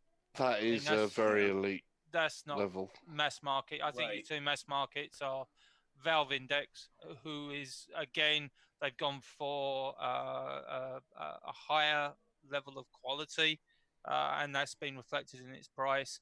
And I think Oculus have actually chosen most probably the most sensible solution, where they want price not to be too much of a factor. I love the Rift S, honestly, and it's So still do I. it's And still I've one of said those. that a trillion times. When you're trying to attract the casual gamer, price is everything. Is now. Price comes first. Yeah, but when it comes also to the it's casual still gamer. it's still a mate. Like, and I know people are loving the link, and like South is talking about changing all these settings and stuff, but not the average person is going to want to do that. They're going to get their Quest, they're going to plug it in. Hopefully, someone's going to say, "Oh, have you tried this?" You know, they might not have heard of anyone on YouTube, and they're just going to go, "Oh, this is cool."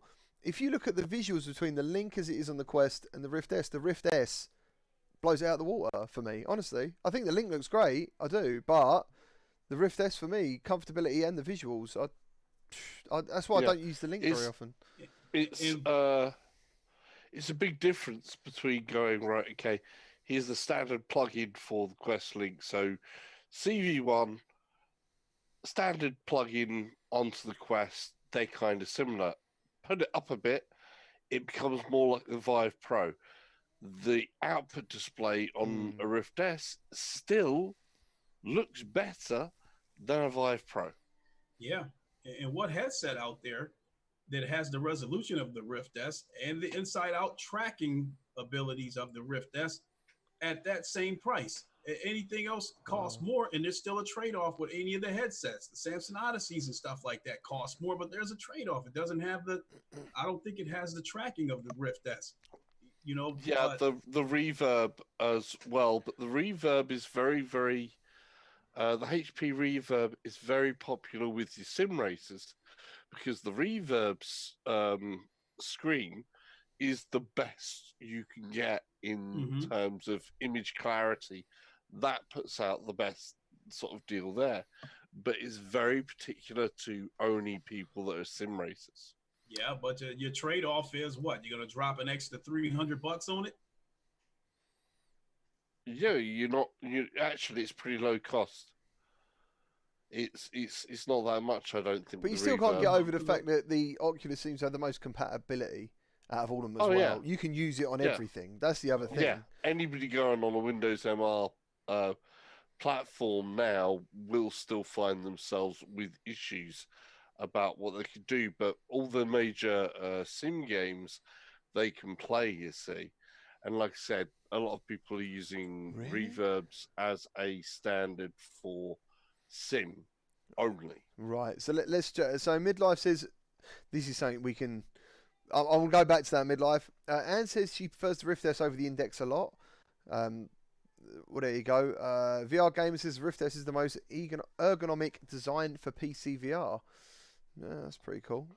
Paradise says he's been arguing with another VR YouTuber for bigging up the Cosmos. He says it's the best VR headset. His argument is the lenses are amazing, yet in his video, they're not. Like, well, you've got one, Paradise. You know the truth. When I could not see the justification of the price. It felt so...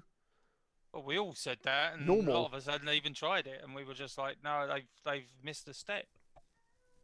Yeah. Simon, is the Rift S got a smaller field of view than the PSVR? I didn't think it did.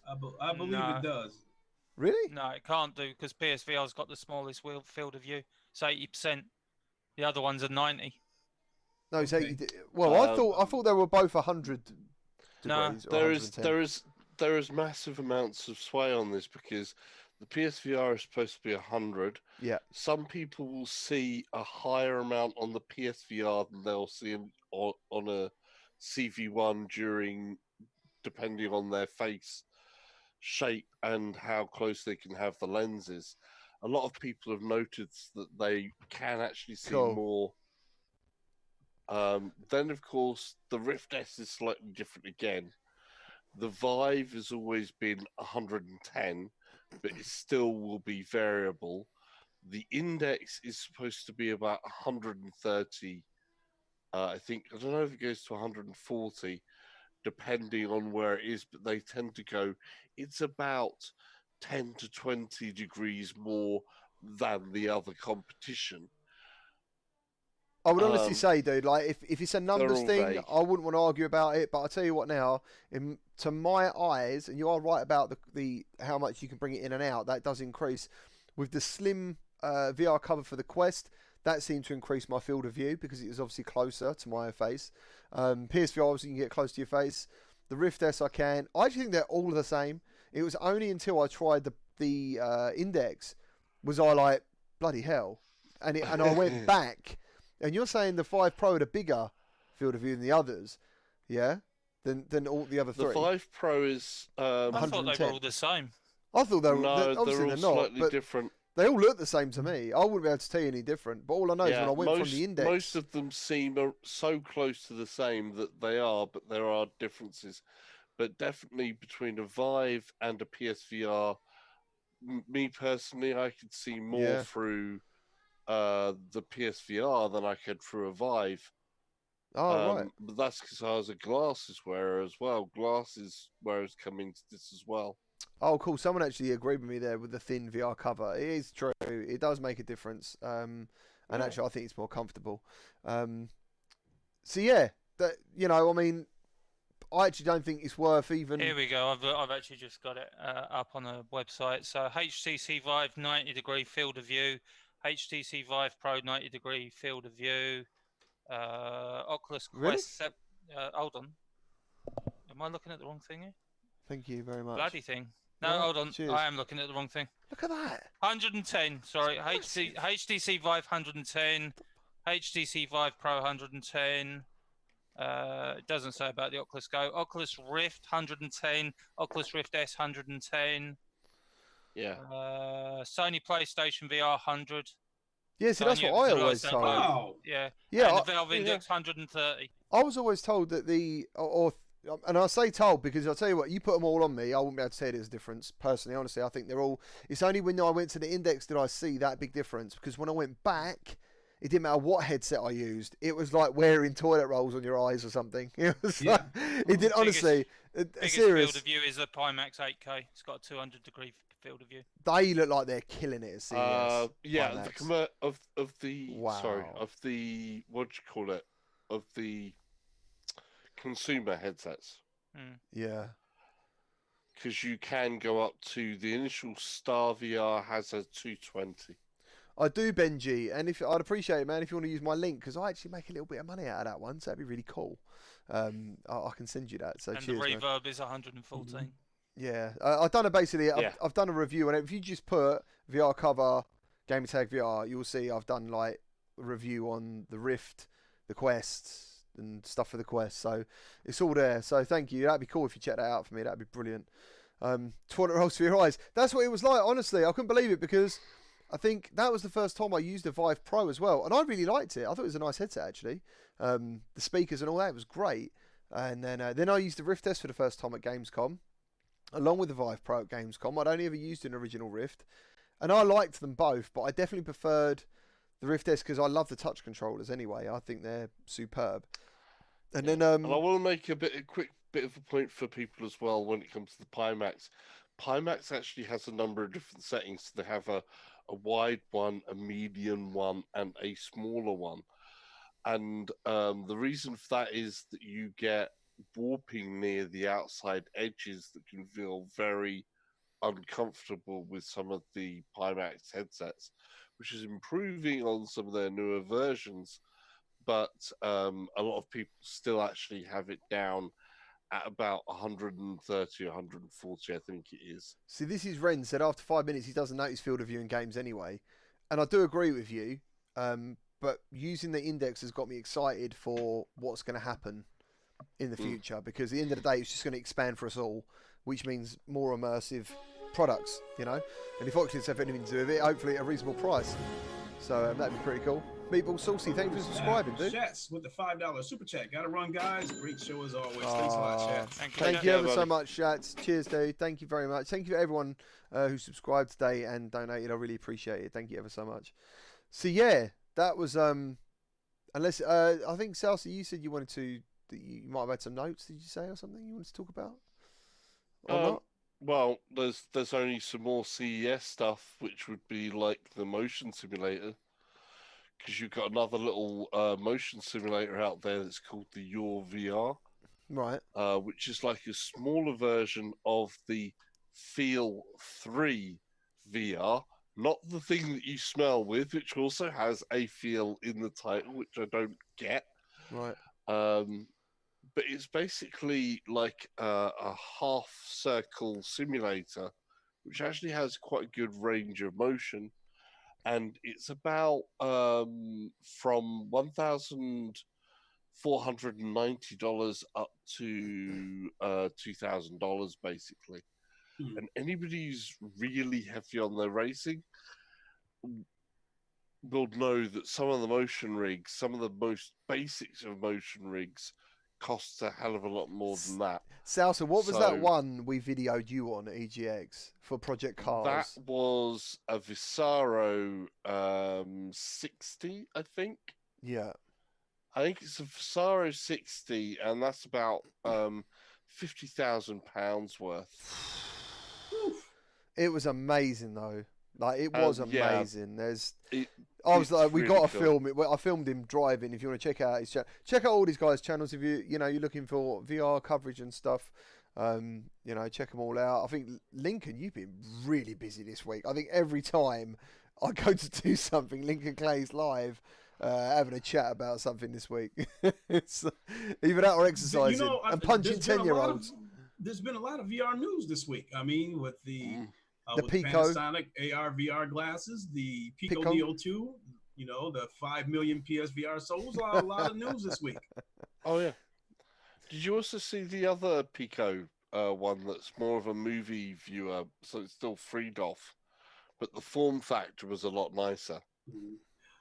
I know they had two of them, the Pico Neo 2 and the Pico Neo 2i. No, those are the normal ones. There's a third one. I didn't know that, but like once I started trying to dive into the Pico Neo thing, and I realized that it was going to be for enterprise purposes, at least it was going to start out that way. Then I kind of got away from it because then it's not meant for me. I'll start diving into it a little bit more as they want to present it to the to consumers like me. They also have another headset which is just a freed off, which is more of a movie viewer type of one. But instead of having the Go type of thing where it's the same form factor we've got, it's really slim and close to the eyes and hooks up to a mobile phone. Mm-hmm. So instead of the mobile phone slotting in, it's actually just the display, and you just hook your mobile phone in, and that's the power for it. And this kind of stuff that we're talking about right now is why I was trying to tell people that VR will never die, because it's always at the forefront of these electronic shows. VR is probably the greatest display of technological advancement. See, it's crazy, dude.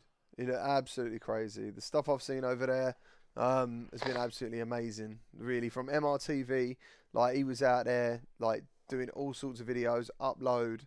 They're the two I've pretty much seen most of my coverage. And because I posted, who else went out there? Eric, E-, who's on the channel sometimes. I think he's out there now, making some videos and stuff. So yeah, there is content out there and there is coverage, and it is exciting to see what's going on. I can't believe it. So who in chat thinks the Saint Sinners will be a headset seller? I think it'll be a headset. Not sure about a seller, but again, it's a great title, or it has the look of a great title. Looks amazing. To be a library. In fact, to be honest, next week's actually a kickstart of the games, because obviously excellent. We get the first we get Eclipse Edge of Light, the big Daydream game that was meant to be like the best game on Daydreams VR headset, and that's coming to PC VR and PlayStation VR next week. And I think a lot of channels have already got their copies anyway, haven't they? And done videos and stuff. I don't know. I haven't seen anybody who's. I'm pretty sure I've seen any video. It wouldn't surprise me though. I think Get to the Chopper's done one. Yeah. You know, in the case of the Quest, I believe it's gonna continue to sell itself. No particular game is going to drive sales of the Quest, in my opinion. It's selling itself. There's a lot of reasons. Yeah, you might need a game to try to draw them in on the other headsets. There's a lot of reasons, man. Like Star Wars for one. With arguably Vader Immortal series is the best Star Wars games in VR. So Beat Saber is on there. Yeah, it's massively high quality. And I agree, but like the stuff that I'm seeing, people who bought a Quest bought it because they wanted one and not necessarily because they wanted to play Star Wars. I think it's a bonus that it's there. Because they are amazing games. See, funny enough though, like I mean, I'm very excited for Saints and Sinners. Very excited. I can't wait to live stream that game. And but someone said Iron Man VR will sell. I think it will. I think that will. But I'm very surprised if they don't do a bundle with Iron Man. I'm hoping that they do what Lincoln said. I'm hoping they put the price down on PlayStation VR at the same time. You need move controllers again, though. Yeah, I know. Yeah, you do. And the markup on them is crazy. Yeah, it is. Why? I mean, I was lucky near the start. I managed to get one for 10 quid. I got both of mine for $5. You know, in the Iron Man situation, I think this is an opportunity for Sony to capitalize on the Marvel situation being the hot thing with all the movies and that kind of stuff. Because I don't think Sniper Elite is going to, be a system mover, a headset mover, the way Iron Man has the potential to be. Mm. I think Iron Man for sure. I think it will be. It will be a big marketing thing. I mean, how can Iron Man not be a big marketing thing? I mean, right. Come on. Yeah, man, absolutely. And this was one of the things that I had found frustrating. I was like, they should be blowing this thing up. Like, Iron Man VR. I mean, you should be seeing this on a Monday Night Football game or something. Like that. I think this is a huge opportunity for Sony to, get some headsets off the shelves. That game cat in the chat says, "How can PSVR cost get any lower?"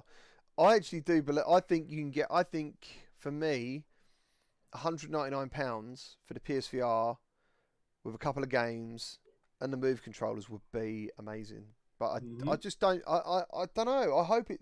If it is £199, that is because I don't think it's been that yet. Yeah, I mean they do have to make. Obviously, they have to make their profit, right? And they have said Sony said from the start, we are not going to sell this headset at loss. They also see it as a future product now because it's compatible with PS5. Yeah. So it's not like they've sold it for 180, haven't they?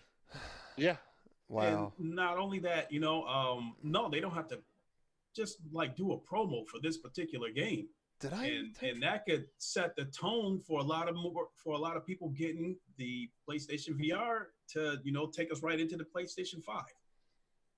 Tantrum says that PlayStation people still think that Iron Man VR is on the rails. Really? Yeah, because there's a lot of people who see the images. They don't read the news about it. They don't listen to the news. They just see the footage and go, "Oh, well, it's an on-rail shooter." I thought it was on the rails, though, admittedly, but that was like a year ago or something. But you follow what is said about things as well. There's a lot of people out there who don't bother reading anything about it. They don't bother listening to anybody that actually says anything about it. Oh, okay. So, Timothy Michael, your audio levels overall could be a little bit higher. Just letting you know on production note. Oh, thank you ever so much, man. So, yeah, when I'm monitoring these levels, I don't really break into the like over the green bracket. But if you're saying I could put them a bit higher, then I will. Don't too much because when I record back, actually no, it'll be fine. I've got a separate recording. Well, no, that's cool. I mean, this show is all about trying to get it right for you guys. So no one's ever said that before. So thank you ever so much. If everyone else agrees with that, just let us know and we'll sort it out. Stefan says Iron Man bundle with a gold and red PSVR. That'd be. That would be pretty slick. Sell. But if Iron Man is an on the rails game, would that be a bad thing? Given it's what not. kind It's of not. game Blood and Truth was? It's not on the rails. But if it was, it wouldn't be a bad thing if it was. Look at Blood and Truth. Yeah, no, Blood and Truth is an excellent example, but Blood and Truth isn't 100% on the rails, it's still a point. Yeah, you couldn't do Iron Man on rails. Yo, You have to have the freedom. For that game Exactly. to work, you And have you to do. have the freedom. And you stick do. with it, so. And you I do. mean, what so, I'm literally trying to do is take out the excuses about this game. I mean, I think it's going to be a great game, and I don't care what kind of gameplay it is, on the rails, open, sandbox, whatever it is. This is a day one purchase for me. Oh yeah, but it is open. It is fully open. Yeah, that is it. There's no on the rails. It's not on the rails.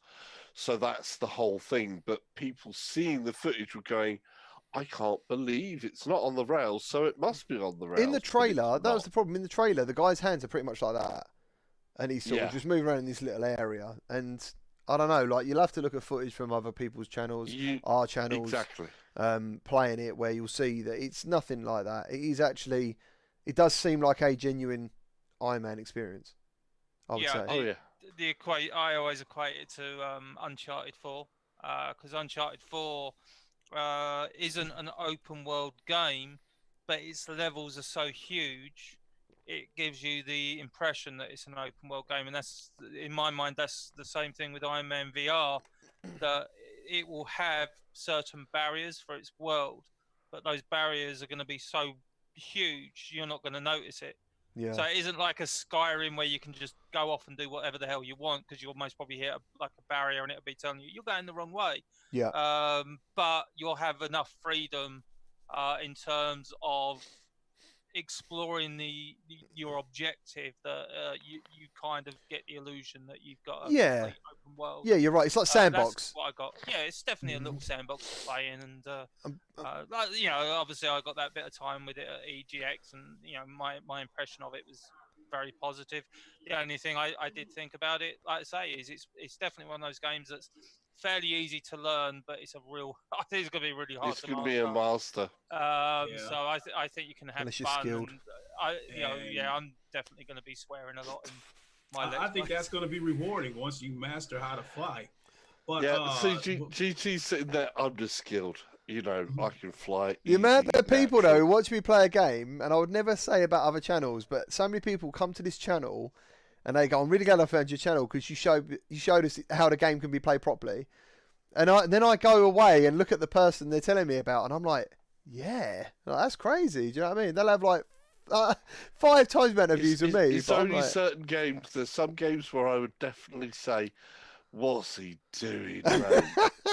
Especially in the beginning. Just put in the chat, he's saying his Iron Man only playable with moves. Yes, it is. Really? As it should be. Yeah, it's only playable with moves. As it should be. You need both hands. I thought every game had to support the DualShock when it first came out. No. Not at all. Absolutely. Timothy, no one. I definitely. Yeah, that's right. It's all good. It's all good, guys. Thank you. A little bit of input. Yeah, thank you very much. Yeah, thank you, guys. I've completely lost my train of thought now. Oh, by the way, that's what I was going to say. And if you look forward to Iron Man VR, you must check out Sniper Elite if you've got a PlayStation VR. Yeah. Dude, that game. I'm looking forward to Iron Man, but Sniper Elite is the game for me at the moment. More Iron Man for me, but Sniper Elite has got to be a day one as well because that was playing so well. But that's also going to PC as well, isn't it? Yes, it is. Yeah, but I want the aim controller. It's as simple as that. So is Sniper Elite only coming to the PlayStation? No, they just said it's not. It's going to be multi-platform. No, PC.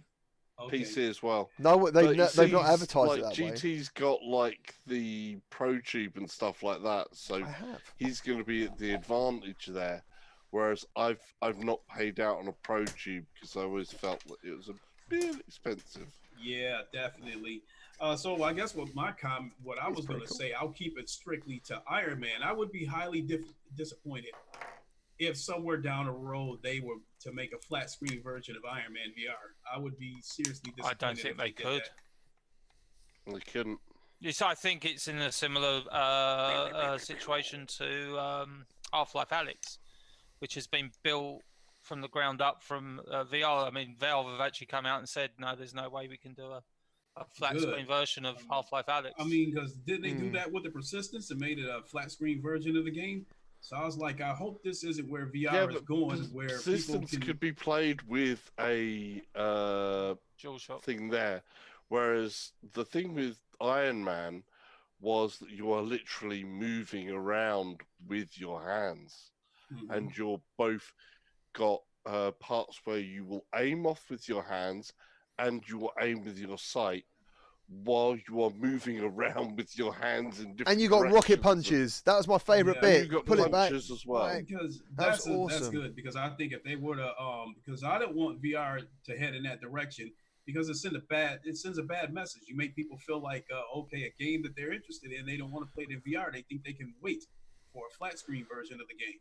South Memphis says a lot of people want Sniper Elite, and I'm really glad it is on PC VR. I keep forgetting about that because the push of it seems to be on PSVR. And Stefan says maybe they've got an exclusive window at the beginning upon release. I don't think they have. I don't know. I think the reason it's being pushed on PlayStation VR is because of the aim controller. Oh, it works so well. Like it does. It's as simple as that. I think it comes down to the aim. I just remember playing scoping on the scoping on the aim controller in Elite Dangerous. Elite Dangerous. Sniper Elite is just so rock solid compared to anything else that I've played with the aim. I think it was. It felt finished. To be fair, I think Sniper Elite will definitely have marketing from Sony. I think all the marketing you will see on Sniper Elite VR will all be Sony.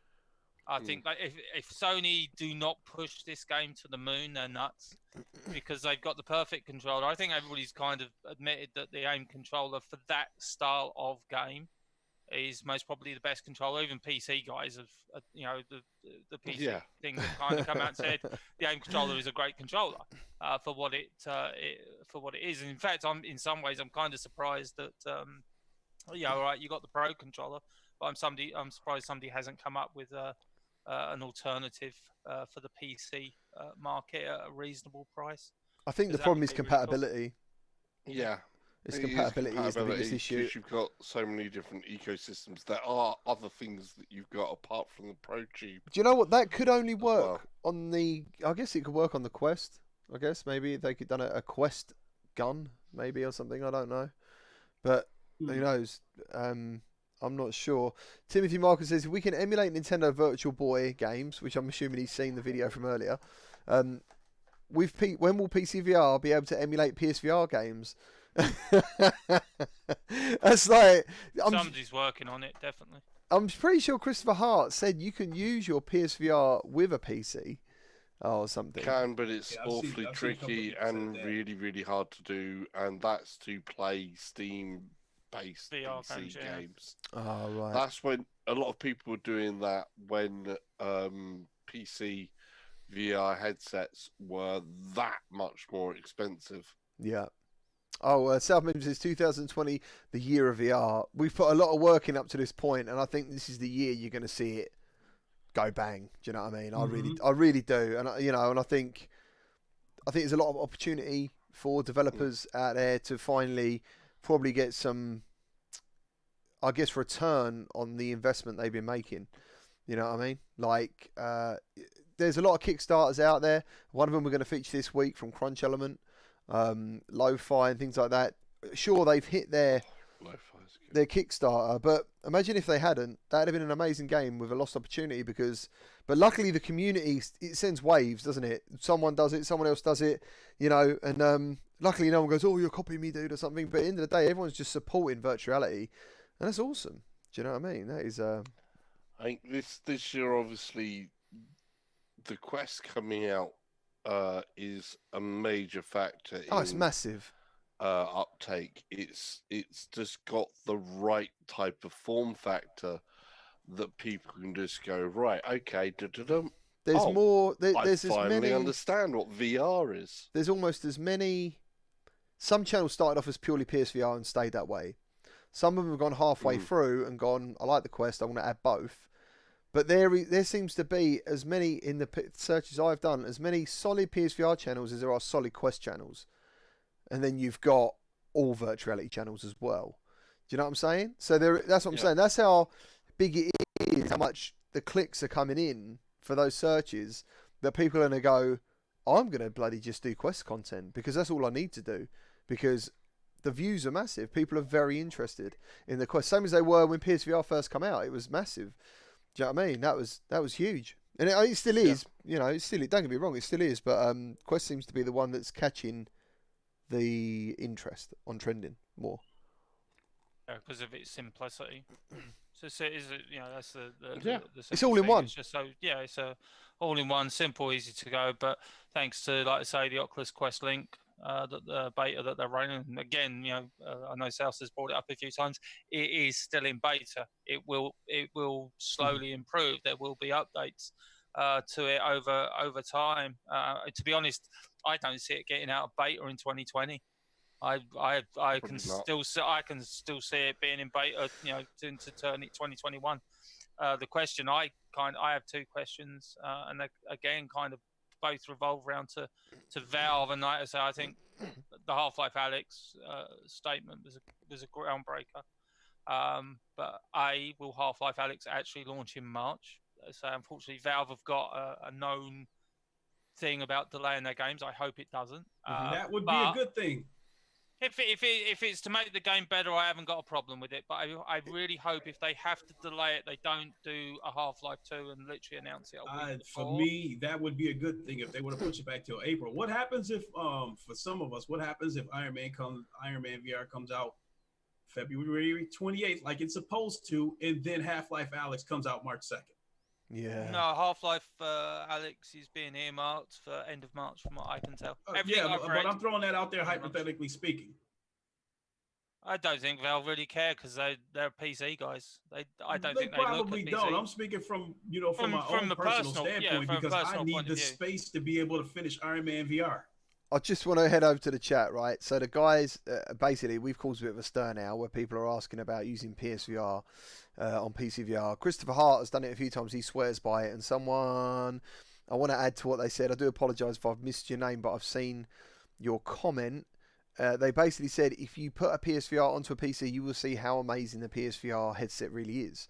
120 hertz, as I said, no God rays, all those sorts of business. It is really good. And the games that have hit 120 hertz, there's only a few. Maybe, what was the one? What's the crazy psychedelic one?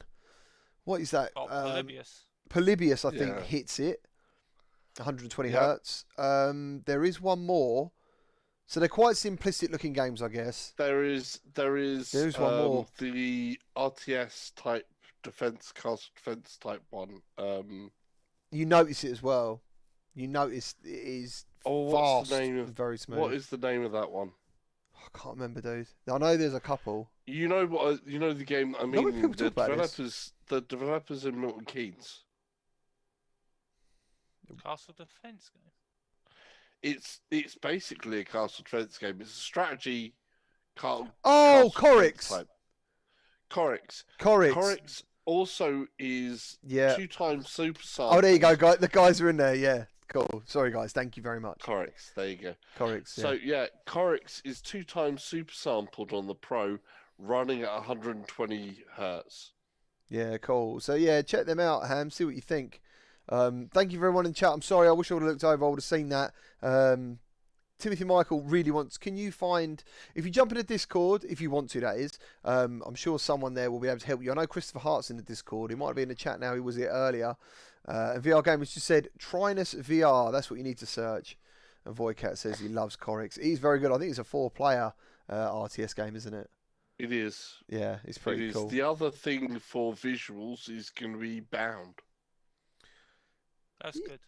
I didn't really get Bound. I thought it was beautiful. It's a weird game, but it's a beautiful game. It's a weird game, but beautiful. Yeah. Yeah, man. Yeah. All right, then, guys. So, are you happy to call it quits? Is everyone happy? Well, I was just gonna say the two things I was waiting for. Like I say, it's Half-Life Alyx, but the second one is that we know that Valve have worked on 3 VR games. Will they announce their second one by the end of the year? And what will it be? It's got to be Left 4 Dead. It's got to be Left 4 Dead. Well, it's either got to be Left 4 Dead because they've already said they're not going to do Portal. So it has to be Left 4 Dead or a Counter-Strike. They're the two main ones that I can see. Or are they going to bring out a brand new IP for VR?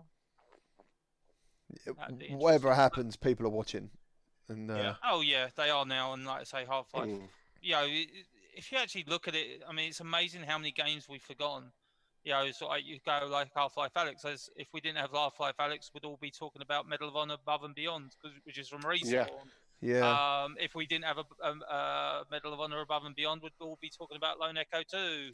You know, and we don't even know what's coming at the end of the year yet. So, you know, I mean, cool. the thing, I had a couple of comments today asking. We'll be on to all the PS5 versions of PSVR games that are coming out. Yeah, possibly. I get some comments recently about. We did a VR Link show basically saying what to buy, either a PlayStation VR or an Oculus Quest. And the comment I got today, funny enough, I think it might have been from Gaming Legends or someone basically said it's got to be the Quest because everyone's videos seem to be like 90% Oculus and not PlayStation VR. And I just think that's not like, for me in my head, like it's because new stuff's happening over there. And there's not so much new releases on PlayStation VR. That's all it is. Like, and I've played every PSVR game loads of times. Yeah, when you come to a system as fresh, you've got an entire new catalogue of games there waiting for you. Yeah. That are fresh to you.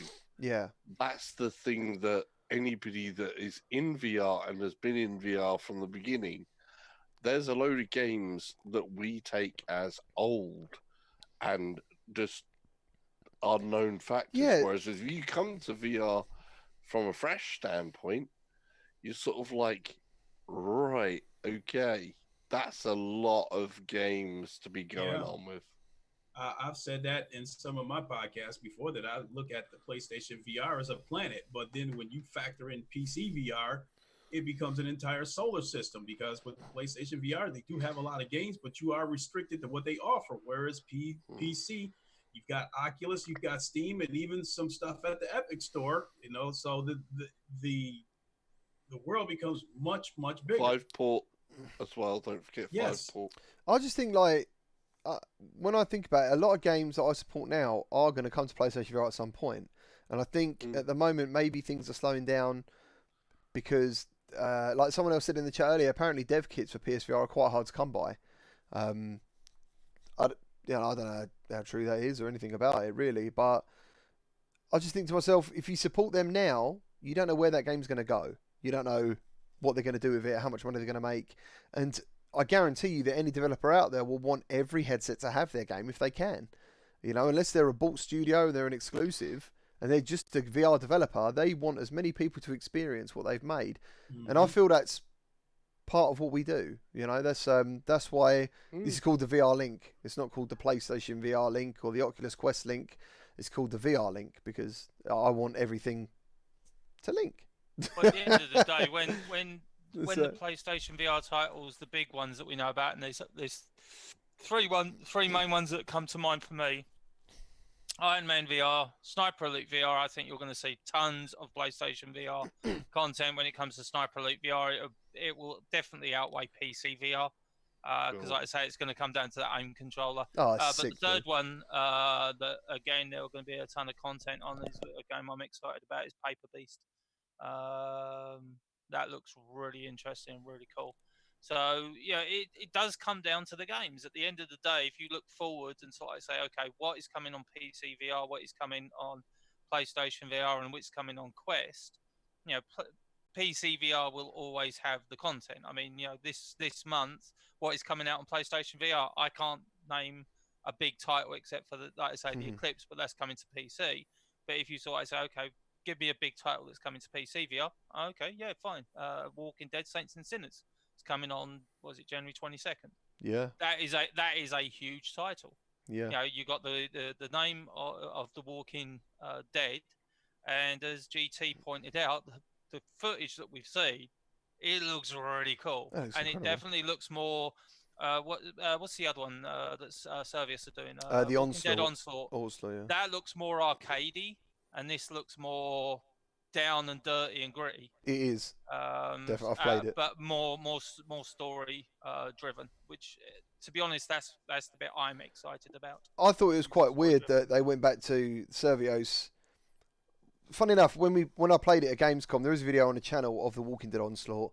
I really enjoyed it. It was really brutal. They've got like an X-ray system as you do like certain injuries to the zombies and stuff. It was really good, but it was definitely an arcade feel to it. And then Saints and Sinners come out, and it looked like it was that and more, a lot more, you know. And all of a sudden they went, we're gonna delay our game a little bit. And I did think to myself, I wonder if that's why. I wonder if they've seen that and gone, I'm not too sure. Maybe people don't want a solid, you know, if they can add elements, I guess, of survival in there, because I think that's what a lot of people want. You know, they want a survival element in that genre. You know, well, it's going to be interesting to see what Skydance can do, because obviously they had one of the big games that I remember broke out on PlayStation VR, which was actually on rails, which is Archangel.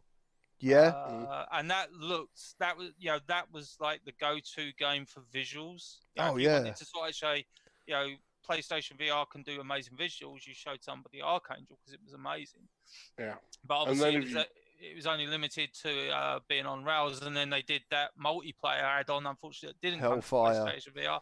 Hellfire. That did come to PC VR. So, like I say, Skydance have a lot to live up to make sure this game. At the time, my contact at Skydance, who gave me Archangel, it was planned for PSVR, wasn't it? Hellfire. Yes, it was planned for all of them. And then they turned around and said they couldn't do it. And that's why I won't play it now, because I don't want to. I'm like, my heart was like, this is PSVR. I can't wait for it. And I'm still like, dude, you know. You would love it though, GT. I will try it. I love massive robots. Who doesn't? If you can count me in, because it's one game that I see so many people jump into who don't know what they're doing, and they immediately leave. Oh, have you seen? It's like, yeah. Dylan D, as you said, when developing for VR, it makes more sense to have a unified API to develop on that is able to transfer between systems. If PSVR can support OpenVR, much like Steam VR, it would be a very good thing for VR. There is actually another developing platform that's happening in the back. It's a framework that is linking together a load of the development over time and work out of that. So it's not particularly as big an issue as it was, but that's just being slowly incorporated into the development plans of a lot of studios now, so that they'll give it to their... Streetwack says, how many hours is this show? We don't know. I honestly always plan it for an hour and a half. And I think if we did this on a Saturday, when there's loads of other shows on a Saturday, we would probably have a time frame. But being a Sunday, it kind of like just gives us that freedom to do as long as we want, pretty much. I mean, yeah, but I do intend to tie it up. You know, it is time. It is time. I believe. Somebody said in the chat that Walking Dead was was co-op, but as far as I'm aware, it's only single player. Onslaught's 4-player. Oh, okay. No, I was talking about Saints and Sinners. That was the big thing for me. That actually, I thought, well, that's a unique feature of that.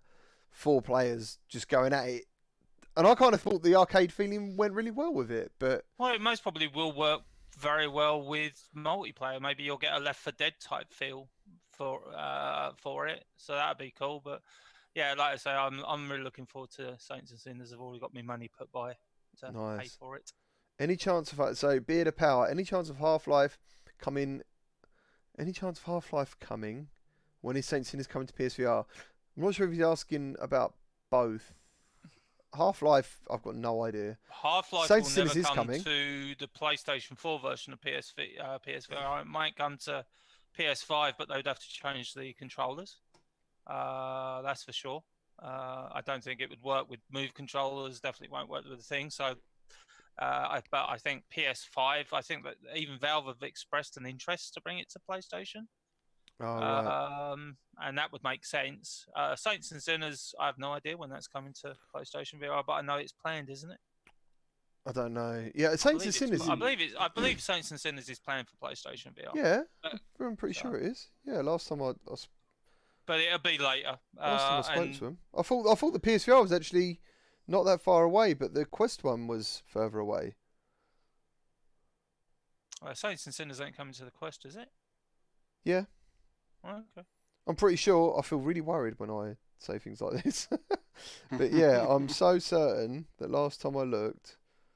Well, let's put it this way: I would take the Saints and Sinners coming to PlayStation VR with a little pinch of salt, because again, as GT pointed out, Archangel Hellfire was meant to be coming to PlayStation VR as well, and unfortunately they had to bail. So, like I say, that's the issue we've got with PlayStation VR. Is the biggest issue. I think it does hurt developers.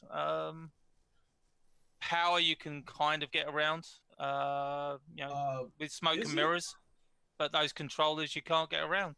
Isn't Archangel Hellfire? Isn't that the multiplayer part of it? Yeah, Hellfire's multiplayer part, and it's free. Yeah, that was definitely one of the issues that I have with PlayStation VR. Is there's not a lot of multiplayer games, at least not compared to PC. Like Raw Data is a prime example. It has a multiplayer on PC, but not on PlayStation. Yeah, but the PlayStation version, forgive me, is nowhere near as good as the PC version. Right. Because it sucks. Sorry for putting it there, but I couldn't get on with it at all. I found it fact, and that's one of the reasons why I'm looking forward to the PS5. I'm hoping the multiplayer issue will be resolved when the PS5 hits.